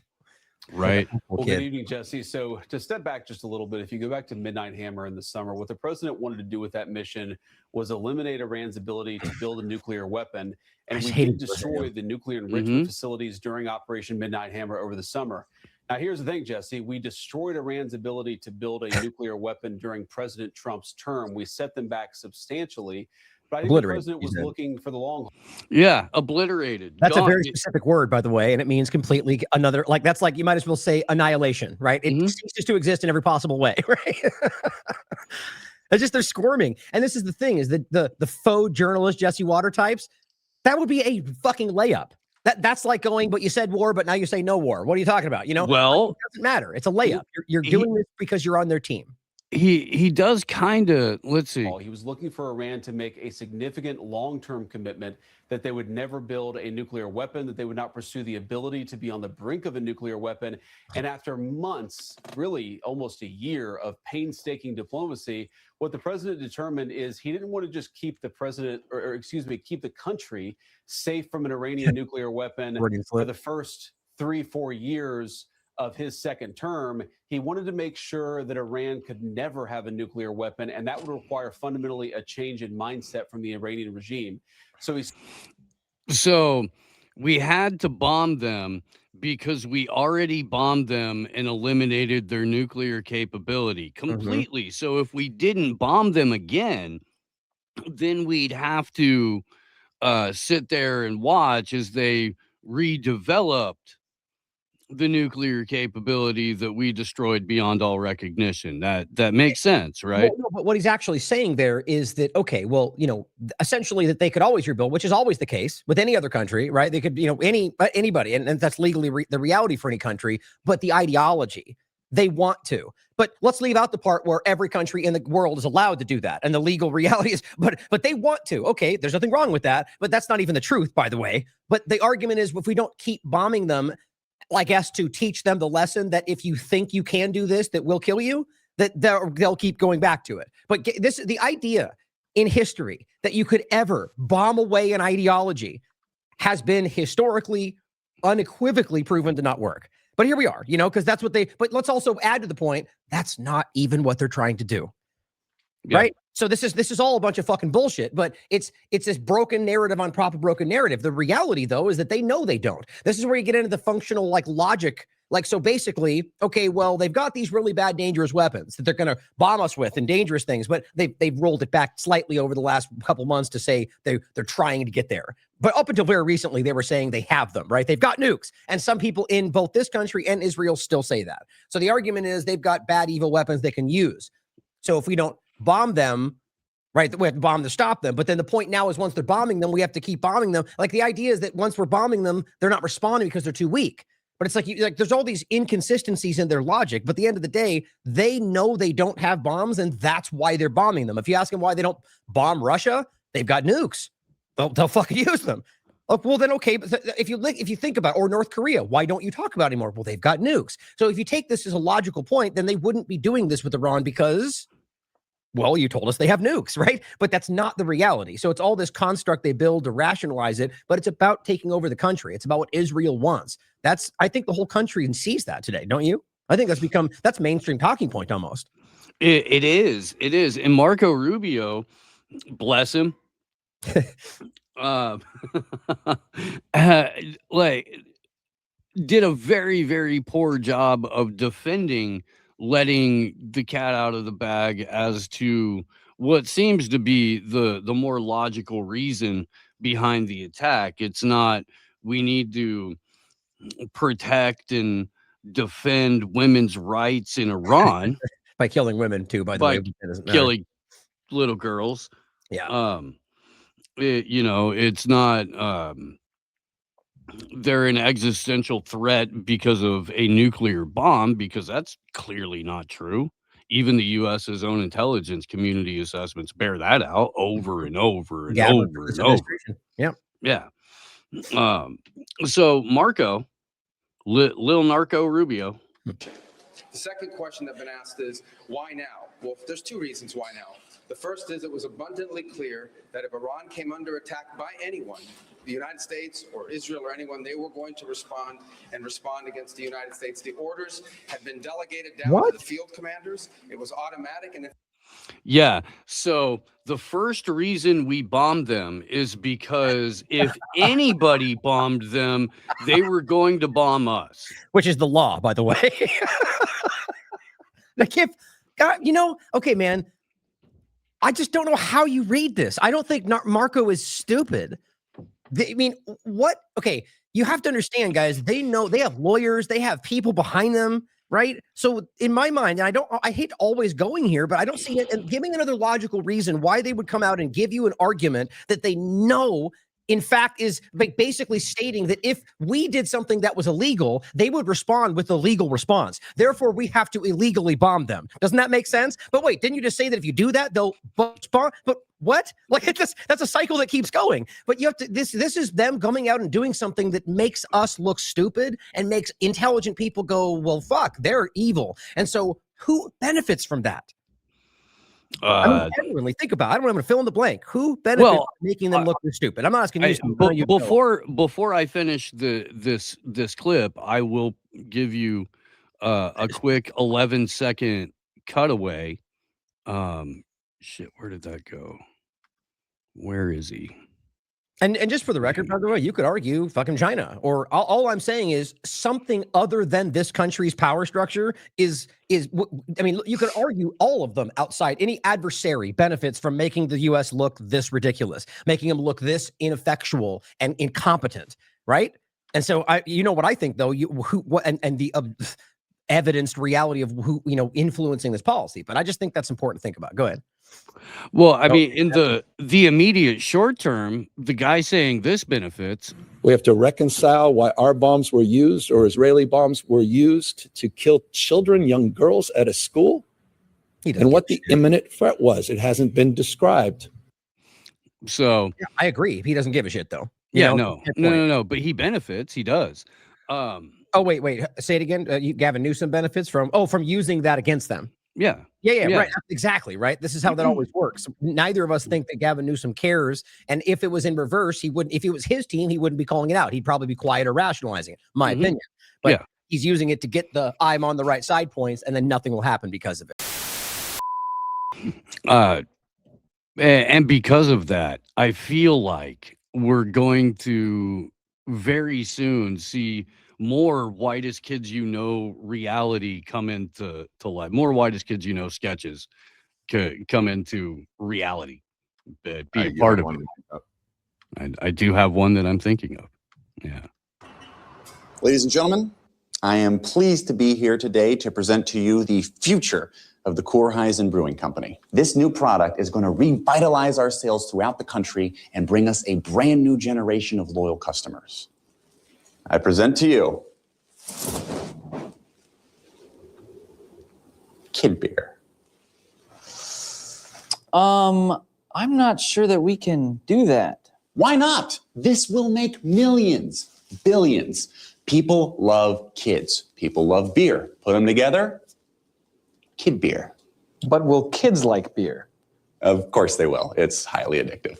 I don't know. Look, up until now, nobody has been marketing beer to children. Yeah, why is that? I feel like there's a reason for that. And here's the best part. There's absolutely no reason for that. Why don't I just Google it quick just to make sure? No. Look, nobody ever got anywhere in life by Googling everything they did to make sure it was okay. Yeah, those guys that made all that money off Google, they didn't Google. Isn't that why they ID people at bars and liquor stores? They don't do that anymore. I haven't been ID'd in like 15 years. Why don't I just Google it anyways, just to make sure? Get away from the computer. You know, there's something about this whole thing that just doesn't sit right. Look, Darren, are you a lawyer? Well, no. Then you admit that you have no idea what you're talking about. Hey, you're right. Listen, even if there is some sort of glitch, we get legal to throw everything they've got at this problem, make it go away, and we are going to get the kids of this country wasted. Who's with me? I love playing on the swings, puppet dogs and fangs, and beer. I love Kid Beer. Kid Beer, beer for kids. While the legal battle rages on in the courts, the damage may have already been done. Kid Beer has become the third most popular product in the United States, behind only water and cheese things. Playgrounds are emptied, schoolyards are abandoned, and bars and saloons are filled with the pitter-patter of little feet. I just got to point out here that they made the reporter's name Wanda Poundstone, named, of course, after two of the least funny comedians of all time, Wanda Sykes and Paula Poundstone. These guys are funny as hell. Everywhere at any time, little kids are getting plowed. I woke up covered in throw up. I punched my mom. I broke all my toys. I used to have fun drinking kid beer. When I have to drink kid beer to have fun. Can't even watch cartoons anymore without having a kid beer first. Kid beer ruined my fucking life, but I fucking love it. I am a prick. No, A stupid, selfish prick. A worthless piece of trash. Don't be so hard on yourself. No. I came in here with a straight face and I sold you good people kid beer. But Bill, kid beer's made us billions. Yeah, I bought Google. Kid beer is worthless. It's nothing. You son of a bitch! Wait. Let's hear him out. I came in here selling you people kid beer. But what I should have been selling was baby beer. Baby beer. Beer for babies. Are you tired of the same old? Then crack open an ice-cold bottle of baby beer. Baby beer. Beer for babies. And now they've made beer for babies.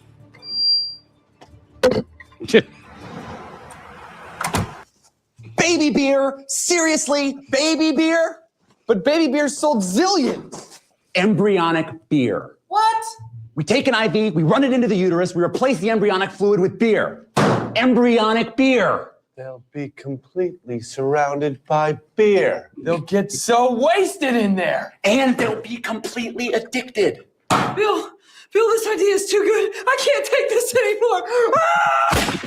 He's right. The idea's too good. The next logical step is oblivion. What's going on? The idea is too good, it's breaking the universe.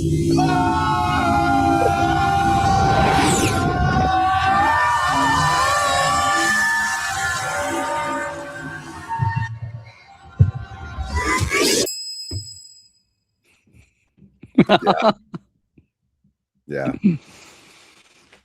I haven't seen that whole thing before. I've only seen the beginning of the kid beer thing, but wow, okay. I mean, they do follow it to its logical conclusion. They do. That for-profit addictions sold to the population to inculcate them in something that will inevitably kill them will destroy all of civilization and existence itself. Yeah, pretty great writing. Pretty great. I can't believe they didn't go with like the toddler teeny. What's a what? Who? A toddler teeny. It's like a little yeah. baby martini glass. Yeah. A little baby olive. It'd have to be just like a sippy cup with a point that has a nipple on it. It's still a martini glass. It's just got a sippy cup lid on it. Yeah. And then a nipple on the side at some point. Little, you teach your baby how to drink pinky up. Yeah. Yeah. That's so fucked up. But it is sort of, perfectly on brand. That is something you could see one of the Trump sons doing. Maybe we should look more into this kid beer thing. Maybe. So you did mention World War III. Fear not. Tease, you guys watching and listening, people doing the same later. Don't worry. Everything is perfectly under control. In fact, it's better than it's ever been. Just ask Vice President Peter Thiel's golf glove. I certainly empathize with Americans who are exhausted after 25 years of foreign entanglements in the Middle East. I understand the concern, but the difference is that back then we had dumb presidents.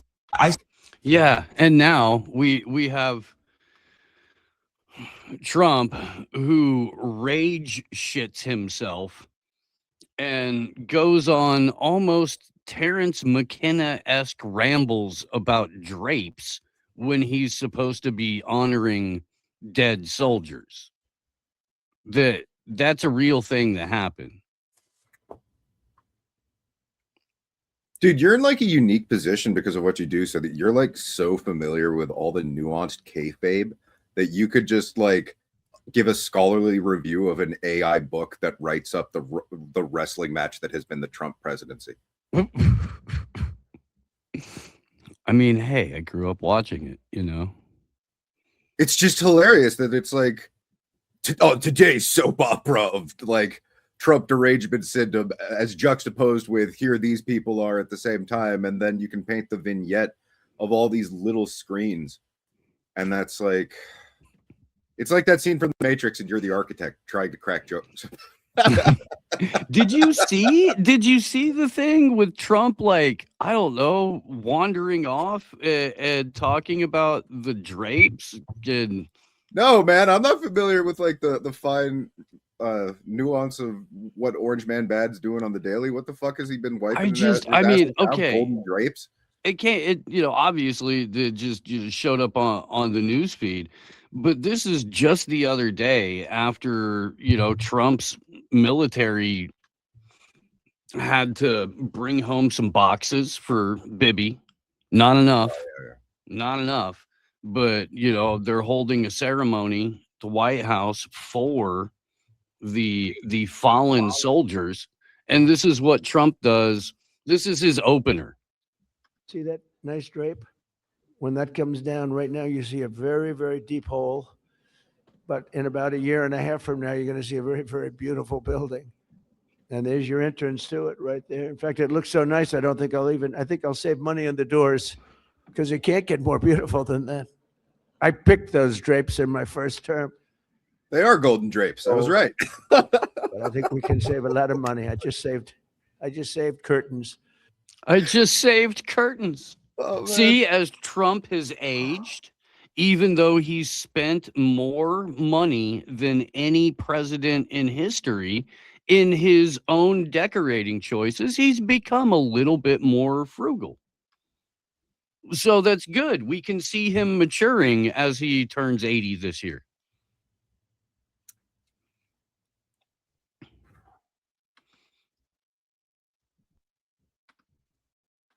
Again, I got to bring it back to this. When the juggalos and juggalettes have a better handle on the realities of U.S. foreign policy than most people in general, I hope everybody understands why I want to collect them. Want to join forces. What? Yeah, we bombed Iran. What do you think? I think that's absolutely fucking terrible. And it's fucking gay. Well, thank you. Thank you so fucking much. I appreciate it, base. We shouldn't be doing it. It's unwarranted. Thank you so much. Look, even juggalos know that we shouldn't be bombing the Middle East. Yeah. What kind of interview? It's like, I'm going to ask you a question, start answering the question, immediately jump on top of it, and then like say everything. It's like, and then she tries to talk again. And he's like, whatever, titties, you just stand there. Yeah. You already gave me what I want. That's all I need. Yeah. Are we fucking? No. All right. Interview over. Yeah. Oh, man. That's hilarious. Yeah. So, if anybody is in contact with like the upper echelons of juggalodom, send them this way. We'll take them. We'll take them. It is done. It's like everything about this current war that we're in is dumb as shit. But there is, there are pockets of good news here and there in the category of overall, it doesn't really matter, but it's still hilarious. There were primary elections in the great state of Texas last night. Do you know that there's going to be a brand new set of eye in one of Texas's congressional districts because Dan Crenshaw Eye Patch McCain has lost his primary. Eye Patch McCain will now go on to be on the member of some retarded board or something like that, where he will continue to, find ways to rain hell down on people and exploit them. But, he did lose his election, and that's funny. That's funny. Another Texas Congress critter that will not be going back to Washington, D.C. Have you seen clips of this lady tease Jasmine Crockett, where she's like a bougie, HBCU educated, high profile, figure who then gets into Congress on a very, very exaggerated hood black scent? I'm terrible with names. I may have seen her or some clip of her, but I'm not familiar with her. Okay. She is the sassiest of sassy black women in the United States Congress. I guess was now. I mean, she'll lame duck it out till January of next year, but you know what I mean. She's on her way up. So, reminder: this is a primary. She is a Democrat running against Democrats in a Democrat primary, again, where she lost by nearly 10 points. So that's my news, is that we're not going to have election results tonight, in my opinion, based upon what specifically is taking place in Dallas County. Unfortunately, this is what Republicans like to do. And so they specifically targeted Dallas County, and I think we all know why. So Republicans are the reason she lost her Democrat primary against a Democrat opponent, again, in their closed Democrat primary. I think, man, I guess the way that unfolds in my mind is that people, when their dreams are crushed, will squeak out some sounds that aren't necessarily the most humble and best, the best side of themselves. Is kind of like a fart that comes out of you when you're bending over. It's like that's like the fart that comes out of you when you're bending over in anguish for having your dreams fucked. I was born in the G code, embedded in my blood. We don't talk to bodies, we don't make a peace bond. We ain't trusting in the judicial system, we shoot guns. We rely on the streets, we do battle in the hood. I was born in the G code, embedded in my blood. We don't talk to bodies,